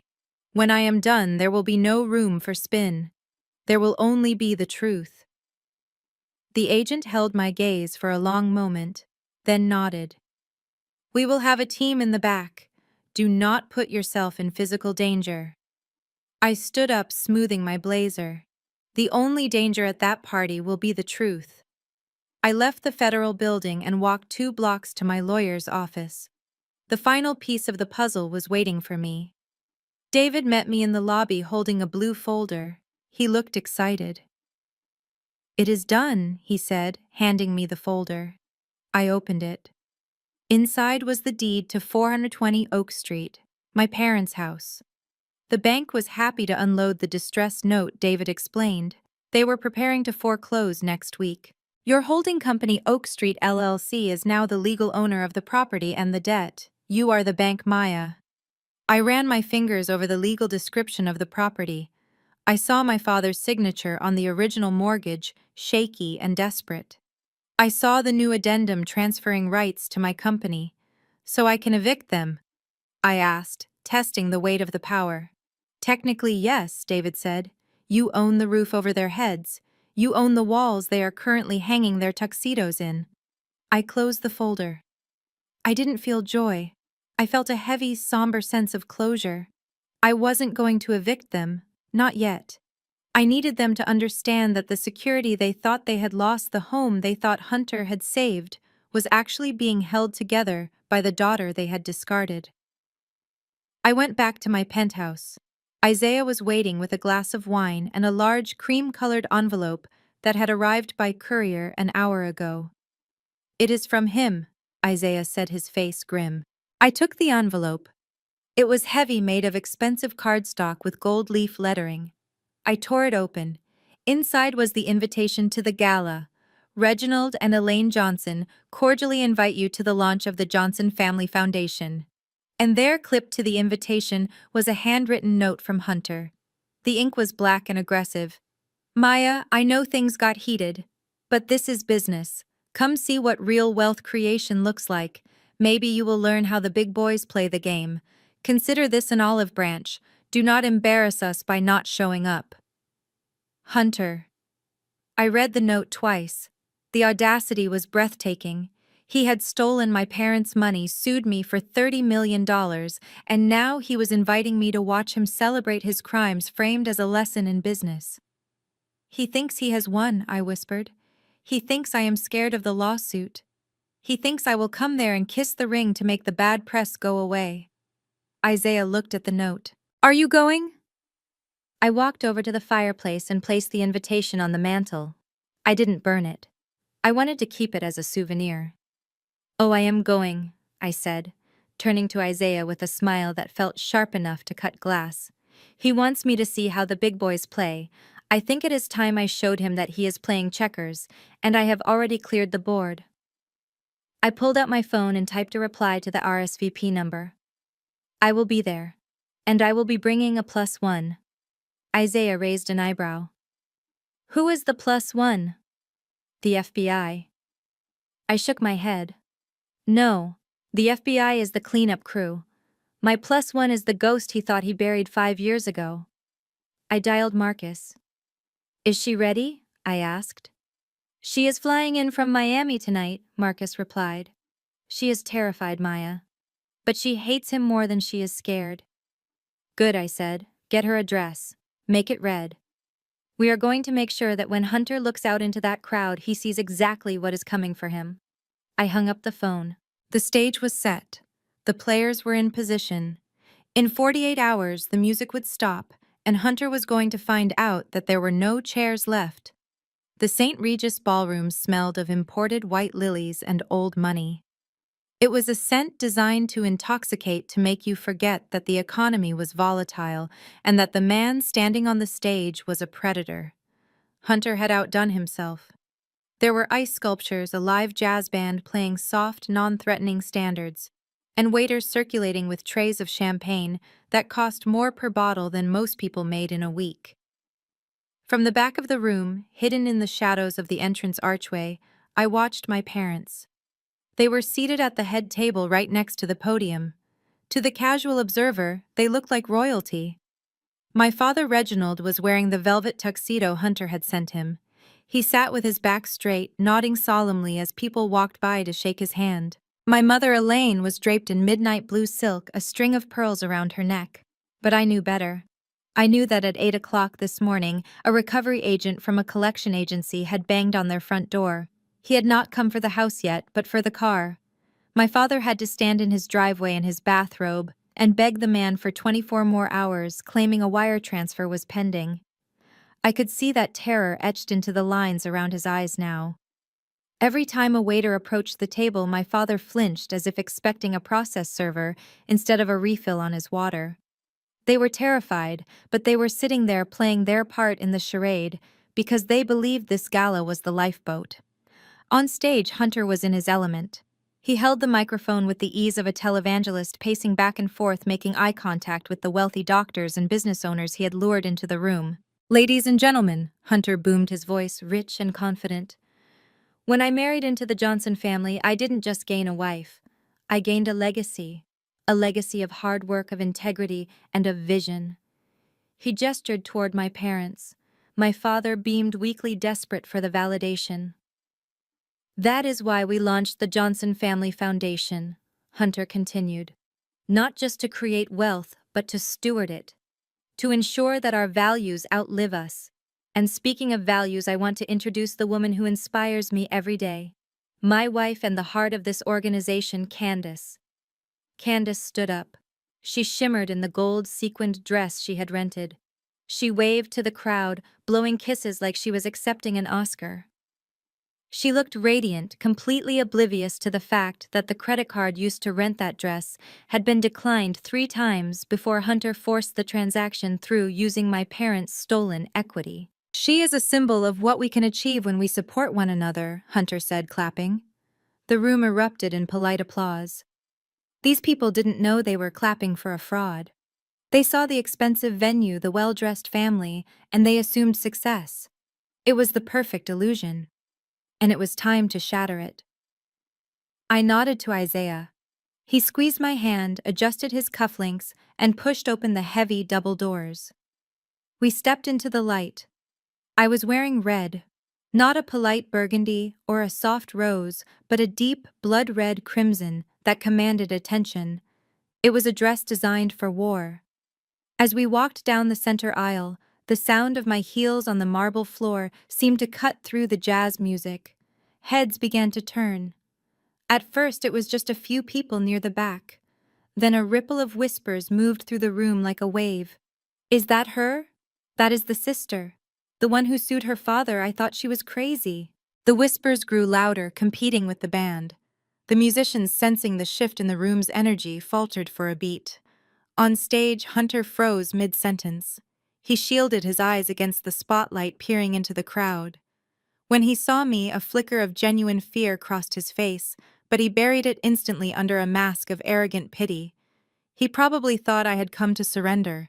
He probably thought I had brought a settlement check. Candace was the first to react. She saw me approaching the stage and practically sprinted down the steps to intercept me. She planted herself in the middle of the aisle, hands on her hips, her gold dress catching the light aggressively. "What are you doing here?" she hissed loud enough for the nearby tables to hear. I didn't stop walking until I was inches from her face. "I am attending a family event, Candace." "Isn't that what this is?" Candace sneered. "You are not family. Not after what you did. Dad doesn't want you here. Hunter doesn't want you here. You are just here to cause a scene because you are jealous that we are moving on without you. Get out, Maya, before I call security." I looked at her. I looked at the sister who had live-streamed lies about me to millions of people, who was currently wearing a dress paid for by the destruction of our parents' future. "I suggest you move, Candace," I said calmly. "Or what?" she challenged, crossing her arms. "You think you can just buy your way back in?" I laughed. It was a cold, sharp sound. "Actually, yes. That is exactly what I did." I sidestepped her. She tried to grab my arm, but Isaiah stepped in, blocking her gently but firmly. I continued toward the stage. My parents were staring at me with open mouths. My mother looked like she was about to faint. My father looked angry, his face flushing red above his velvet tuxedo. Hunter decided to take control of the narrative. He smiled broadly, spreading his arms wide as if welcoming a prodigal child. "Well, well," he said into the microphone, his voice dripping with condescension. "Look who decided to join us. Maya. I must say I am surprised. After everything, you still came to support the family. That takes courage, or perhaps humility." He was baiting me. He wanted me to look unstable. He wanted me to scream. I reached the bottom of the stairs. I didn't scream. I smiled back. "I wouldn't miss it for the world, Hunter," I said, my voice projecting clearly, even without a mic. Hunter chuckled nervously. "Well, grab a seat in the back, Maya. We were just getting to the investment opportunities." I put a foot on the first step. "Actually, I prefer the front," I said. Hunter's smile faltered. "Maya, this is a private presentation for investors and sponsors only." I took another step up. The room was deathly silent now. Every eye was glued to the confrontation. I know I said ascending the stairs until I was standing on the stage eye to eye with him. He was shorter than I remembered. Or maybe I was just standing taller. I turned to the crowd. I scanned the room, making eye contact with the wealthy faces looking back at me. Then I looked at my parents. "I am not here as a guest," I announced, my voice ringing out clearly. "I am here as the platinum sponsor." A murmur went through the crowd. Hunter looked confused. "What are you talking about?" he whispered away from the mic. "There is no platinum sponsor." I reached into my clutch and pulled out a receipt. It was for the shell company I had used to purchase the top-tier sponsorship package online just hours before the event. A package that included a 10-minute keynote address. "Check the donor list, Hunter," I said. "Atlas Holdings, LLC. That is me. And according to your own prospectus, the platinum sponsor gets to address the room." Hunter looked at the receipt, then at me. Panic flared in his eyes. He realized he had been outmaneuvered in his own game. He tried to laugh it off, turning back to the audience. "Oh, Maya, always the jokester. We are running a tight schedule tonight, folks." Maybe later. I didn't wait. I reached out and took the microphone from his hand. He gripped it for a second, a silent struggle for dominance, but he couldn't wrestle me for it without looking like a maniac in front of his potential victims. He let go. The feedback whine pierced the air for a split second before I steadied it. Hunter took a step toward me, his hand reaching out to guide me away. "Maya, don't do this. We can talk in the back. I will give you whatever you want. Just don't ruin this." I looked at him. I looked at the sweat beading on his forehead. "I am not here to ruin it." "Hunter," I said into the microphone, my voice booming through the speakers, "I am here to clarify it." I turned to the audience. My father started to stand up, shouting something unintelligible, but it was too late. I had the floor. "Good evening, everyone," I began. "My name is Maya Johnson. You might know me as the woman who supposedly abandoned her family. But tonight I want to tell you a different story. A story about where your money is actually going." Hunter lunged for the sound technician at the side of the stage, signaling him to cut the feed. But the technician didn't move. I had paid him triple his salary an hour ago to ensure this microphone stayed live no matter what.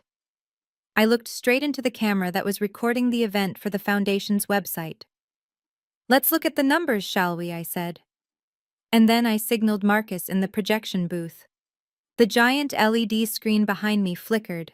The golden logo of the Johnson Family Foundation, which had been shining proudly just seconds ago, dissolved into static. The room went quiet, the kind of heavy, confused silence that precedes a disaster. Hunter took a step toward me, his hand reaching for the microphone, but he stopped when the static cleared. The image that replaced the logo was not a slide deck. It was a live feed of a bank statement, specifically the operating account of Sterling Capital. The font was small, but on a 20-foot screen the numbers were large enough to read from the back of the room. I looked out at the sea of tuxedos and gowns. I saw confusion turning into recognition. "Let us look at where your money went," I said, my voice calm and amplified. "This is the ledger for the last 90 days. You were told your capital was being invested in high-yield bonds and emerging tech startups." I pointed to the first highlighted line item. Date, October 4th. Amount, $50,000. Recipient Portia of Atlanta. Memo lease down payment. I turned to a table near the front. "Dr. Evans, I believe you wired $50,000 to Hunter that same morning. You thought you were buying into an index fund. You actually bought the car parked out front." A gasp rippled through the room. "Doctor." Evans stood up, his face turning pale. I clicked the remote. The screen scrolled down. Date, October 12th. Amount, $25,000. Recipient, the Diamond Vault. Memo, custom jewelry. I looked down at Candace. She was still standing in the aisle, frozen. The gold necklace she was wearing seemed to grow heavy around her neck. She reached up and touched it, her eyes darting around the room. And my personal favorite, I continued scrolling to a cluster of transactions. November 1st through November 5th. Total amount $140,000. Recipient DraftKings and various offshore betting platforms. Hunter was shaking his head violently. "This is fake," he shouted, though his voice was thin without the microphone. "She hacked the system. She is manipulating the data. This is corporate espionage." I ignored him. I pressed the button again. The screen changed. This time it wasn't numbers. It was a series of text message screenshots. The bubbles were green, indicating they came from an Android phone, Hunter's personal burner phone, the one he thought was encrypted. "For those of you wondering about the family values this foundation is built on, let us hear from the founder himself," I said. The text on the screen was brutal. It was a conversation between Hunter and his mistress dated just 3 days ago. Hunter's text read, "I just need to get through this gala. Once I get the new round of funding from these idiots, we are gone. First class to the Caymans." The reply read, "What about your in-laws? What about the house?" Hunter's reply was blown up in bold letters. "Forget them. Reginald is a stupid old fool who will sign anything if you flatter his ego. And Elaine is pathetic. I drained their retirement, took their house, and they are still thanking me for it. They are useful idiots, nothing more." I heard a sound from the main table. It was a strangled choking noise. I looked over. My father, Reginald, was staring at the screen. His mouth was open. The color had drained from his face so completely that he looked like a wax figure. He looked at Hunter, then back at the screen, reading the words "stupid old fool" over and over again. My mother had her hand over her mouth, tears streaming down her face, ruining her makeup. Hunter turned to them, his hands raised in a placating gesture. "Reginald, Elaine, listen to me. That is not real. She typed that. She is trying to divide us. You know I love you. You know I respect you." But the seed was planted. The audience was murmuring loudly now. People were standing up. Phones were out recording everything. The illusion of the happy, wealthy family had shattered into a million sharp pieces. "I am not done," I said. I clicked the remote one last time. The text messages vanished. In their place appeared a document with a red border and the official seal of Interpol. It was a red notice. A jagged, ugly mugshot stared back at the audience. The face was younger, the hair was different, but the eyes were unmistakable. It was Hunter. But the name under the photo did not say Hunter Sterling. "Meet Simon Bates," I announced. "Wanted in the United Kingdom for wire fraud, identity theft, and running a Ponzi scheme that defrauded pensioners out of £4 million 5 years ago. He fled the country right before the indictment. He changed his name. He moved to Atlanta. And he found a new family to prey on." I looked at Hunter. The arrogance was gone. In its place was the feral look of a trapped animal. He looked at the exits. He looked at the crowd. There was nowhere to go. The room erupted into chaos. A woman at table 4 screamed. A man threw his champagne glass onto the floor. "That is him!" someone shouted. "That is the man who stole my mother's savings in London." Candace finally found her voice. She rushed the stage, her heels clacking frantically on the stairs. She grabbed Hunter's arm, shaking him. "Tell them," she screamed, her voice shrill and hysterical. "Tell them it is a lie. Tell them she used AI to make that photo." She turned to the crowd, tears streaming down her face, pointing an accusing finger at me. "You are sick. You are jealous. You use deepfake technology to frame him because you cannot stand that we are happy. My husband is a businessman. He is a genius." She looked at Hunter, begging him to validate her reality. "Hunter, say something. Tell them who you are." Hunter shoved her away. It wasn't a gentle push. He shoved her hard enough that she stumbled and fell onto the stage floor in a heap of gold sequins. "Shut up, you idiot!" Hunter hissed at her, his voice audible to the front row. Candace gasped, looking up at him from the floor. The realization hit her harder than the shove. The mask had fallen. The loving husband, the financial wizard, the partner in crime, he was gone. Standing there was Simon Bates, a con man, who viewed her as nothing more than collateral damage. I stood over them, holding the microphone like a judge's gavel. "It is over, Hunter," I said quietly. "The investors know.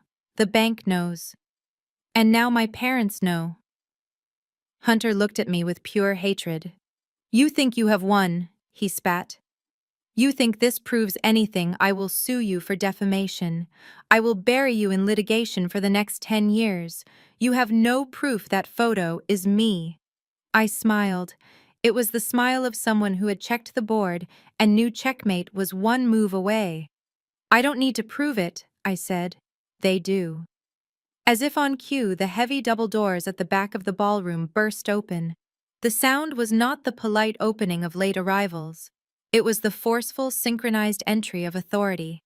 Blue and red lights from the police cruisers outside flashed against the ballroom windows, cutting through the crystal chandeliers. "Federal agents," a voice boomed. "Nobody move." A team of 12 agents in windbreakers emblazoned with FBI and SEC swarmed into the room. They moved with precision, flanking the aisles, securing the exits. Agent Miller walked down the center aisle, his badge raised high. He didn't look at the screaming guests. He didn't look at my parents who were clinging to each other in terror. He looked straight at the stage. "Simon Bates, also known as Hunter Sterling," Agent Miller shouted.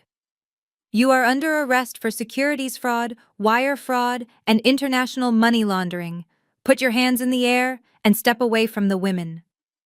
Hunter looked at the back door behind the stage. He took a step toward it, thinking about running. "Don't do it," I said, my voice low. "Unless you want to add resisting arrest to your resume." Hunter stopped. His shoulders slumped. The air went out of him. He raised his hands slowly, the expensive watch on his wrist catching the light one last time. Candace was still on the floor, sobbing uncontrollably. My parents sat frozen at their table, watching the handcuffs click around the wrists of the man they had trusted with their lives. I lowered the microphone. The silence that followed was different now. It wasn't confused. It was final. The gala was over. The Johnson Family Foundation was dead. And the truth, cold and hard as a diamond, was the only thing left standing on the stage. The sound of handcuffs ratcheting shut is distinct. It is a sharp, metallic click that cuts through any other noise in a room. I had heard it in movies, but hearing it live, amplified by the acoustics of the St. Regis Ballroom, was a symphony. Hunter Sterling, the man who had lectured me on wealth preservation and sneered at my husband's career, was now bent over the podium, his face pressed against the wood. The arrogance that had defined him for years evaporated instantly. In its place was a pathetic, sniveling cowardice that was almost embarrassing to watch. As Agent Miller recited his rights, Hunter began to sob. It wasn't a stoic, silent weeping. It was a loud, gasping hyperventilation. He twisted his head, desperate to make eye contact with anyone who could save him. When he saw that the room was filled with disgusted stares, he turned on the only person left within striking distance. "It was her idea," Hunter screamed, jerking his head toward Candace. The agents paused, tightening their grip on his arms. Hunter continued, his voice rising in pitch. "She forced me to do it. She wanted the lifestyle. She threatened to leave me if I didn't buy her the jewelry and the cars. I was just trying to make her happy. She knew where the money came from. She is the beneficiary. Look at her neck. That necklace is evidence. She is the mastermind." I watched Candace. She was still on the floor where he had shoved her, her gold-sequined dress pooled around her like a broken disco ball. Her mouth fell open. The betrayal was absolute. Her husband, her partner, her golden ticket was not just a criminal. He was a rat.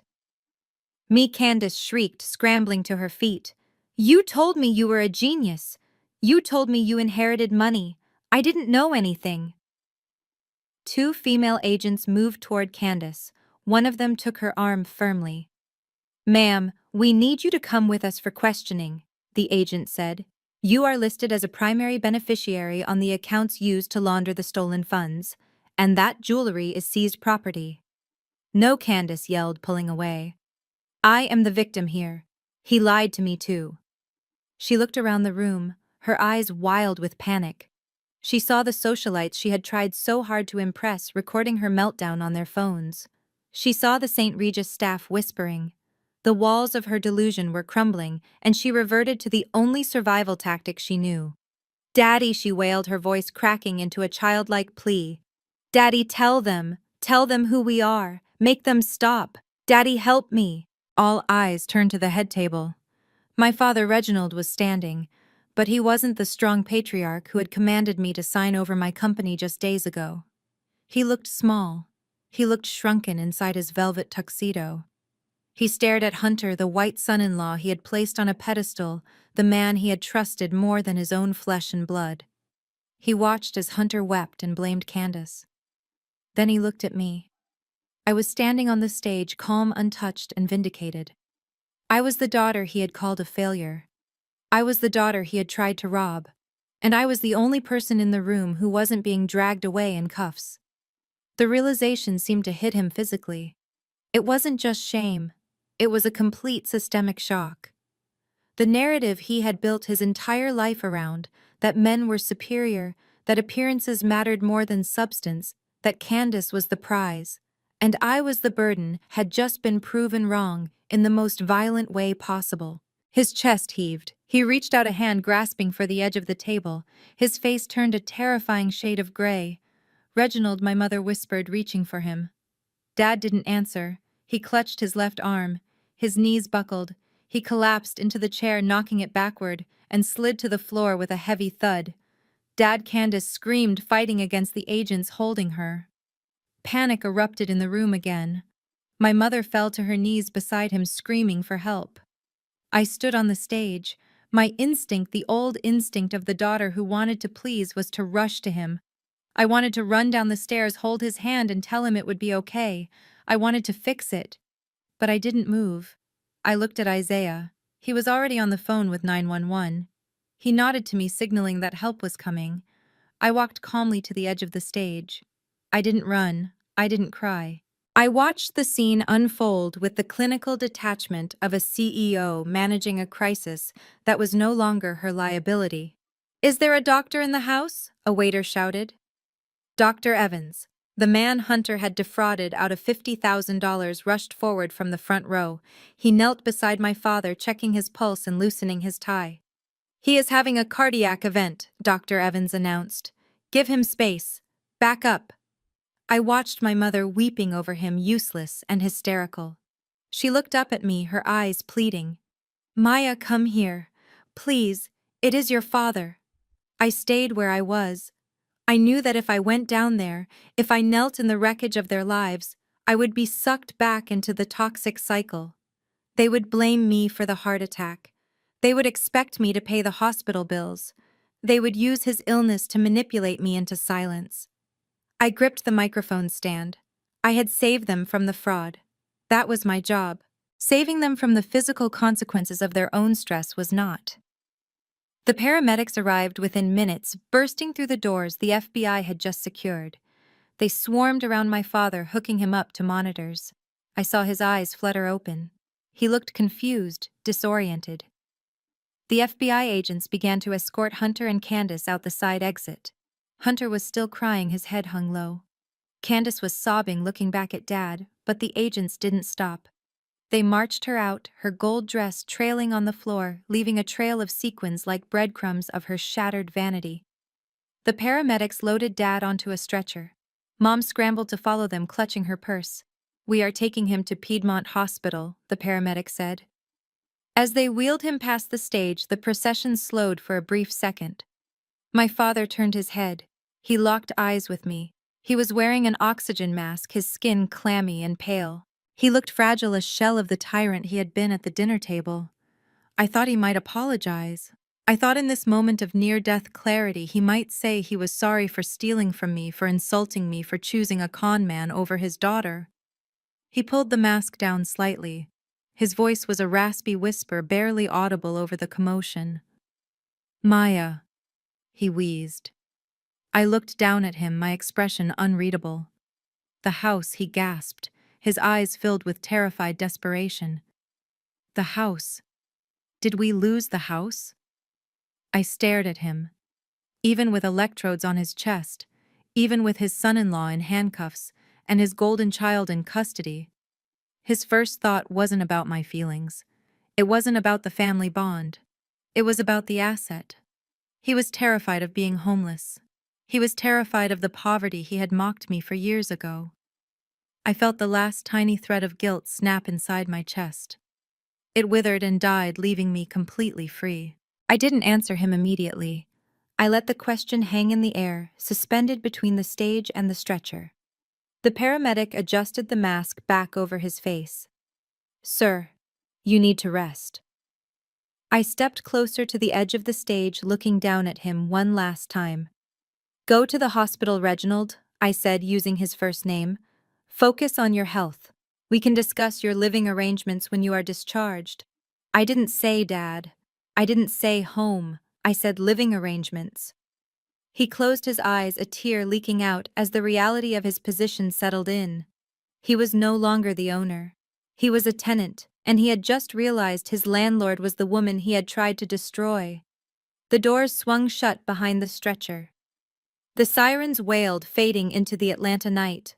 I stood alone on the stage. The ballroom was emptying out. The guests were filing out in stunned silence, whispering to each other, avoiding eye contact with me. They were afraid. They had seen the power of truth, and it terrified them. Isaiah walked up the stairs and stood beside me. He didn't say a word. He just wrapped his arm around my waist and held me. "Is it over?" he asked softly. I looked at the empty spot on the floor where my sister had fallen. I looked at the overturned chair where my father had collapsed. I took a deep breath. The air tasted different. It didn't smell like lilies anymore. It tasted like oxygen. "Yes," I said, "the show is over. Let's go home." But I knew the real work was just beginning. My father had asked about the house, and tomorrow I was going to give him an answer that would redefine the power dynamics of this family forever. The sterile smell of antiseptic and floor wax in the hospital hallway was a stark reminder that even the most dramatic chapters of our lives often end in quiet clinical rooms. It had been 7 days since the gala. 7 days since Hunter was led away in handcuffs. 7 days since my father's heart, or perhaps his pride, had finally given out under the weight of the truth. I stood outside room 304, clutching a thick manila folder against my chest. Inside that folder was not just paperwork, it was the final verdict on a lifetime of conditional love. Isaiah stood beside me, his presence a steady anchor in the storm. "Are you sure about this?" he asked, adjusting the collar of his jacket. "Once you do this, the dynamic changes forever. There is no going back to being their daughter." I looked through the small glass window in the door. My father was sitting up in bed, looking frail and gray, staring blankly at the television. My mother was sitting in the visitor's chair, flipping through a magazine but not actually reading it. They looked like two people waiting for a train that had already left the station. "I stopped being their daughter the moment they tried to rob me," I said softly. "Today, I am just their landlord." I pushed the door open. The air in the room was thick with unspoken tension. My mother looked up, her eyes lighting with a flicker of desperate hope. My father turned his head slowly. The arrogance that used to define his jawline was gone, replaced by a sagging, fearful uncertainty. Mom breathed, standing up. "You came." I didn't hug her. I walked to the foot of the bed and placed the folder on the rolling tray table. "How are you feeling, Reginald?" I asked. "I am recovering," Dad said, his voice raspy. "The doctors say it was a mild infarction. Stress." He looked at the folder, then at me. His eyes were searching for reassurance. He wanted me to be the savior. He wanted me to tell him that I had fixed everything, that the nightmare with Hunter was just a bad dream, and that his life would go back to normal. "We need to talk about the house," I said, getting straight to the point. Dad winced. "Hunter. He said he paid the mortgage. He said it was handled." "Hunter lied about everything, Reginald," I said, keeping my voice even. "The moment you signed that equity line of credit, he drained the account. He didn't make a single payment. The bank initiated foreclosure proceedings 5 days ago." Mom gasped, covering her mouth with her hand. "No, that cannot be true. We have lived there for 30 years. "It is true," I continued. "And because Hunter also emptied your retirement accounts to fund his Ponzi scheme, you have zero liquidity. You are insolvent. As of this morning, the bank officially repossessed the property on Oak Street." My father closed his eyes. The machine monitoring his heart rate beeped a little faster. "We are homeless," he whispered. "We are on the street." The silence in the room was heavy. This was the rock bottom they had been hurtling toward for years. They had bet on the wrong child, the wrong values, and the wrong dream. And now the bill had come due. I watched them for a moment, letting the reality sink in. I needed them to feel the cold wind of consequences before I offered shelter. Then I opened the folder. "Not exactly," I said. I flipped to the last page of the document. It was a deed transfer, stamped and notarized. The bank was eager to offload a distressed asset, I explained, so I made them an offer. I bought the note. I bought the deed. Mom's face crumbled into relief. She rushed forward, reaching for my hand. "Oh, Maya. Oh, thank God, I knew it. I knew you wouldn't let us down. You are a good girl. You saved us." Dad opened his eyes, tears leaking out. "Thank you, Maya. Thank you. I know I was hard on you, but family is family, right? We will pay you back, I swear. Once I get back on my feet." I pulled my hand away from my mother. "Stop," I said. The sharpness of my tone froze them. "You are misunderstanding the situation," I said. "I didn't buy the house to give it back to you. I bought it as an investment for my holding company." I turned the folder around so they could read the document on top. It wasn't a gift letter. It was a residential lease agreement. "This is a rental contract," I said. "You are welcome to stay in the house, but you will stay as my tenants. You will pay rent. It will be a fair market rate deducted automatically from your Social Security checks. Rent, Dad asked, confused. But it is our house. It is my house, I corrected him, legally and financially. And there are conditions. I pointed to Clause 4. Candace does not live there. Mom's eyes widened. What? But she has nowhere to go. Her assets are frozen. Hunter left her with nothing.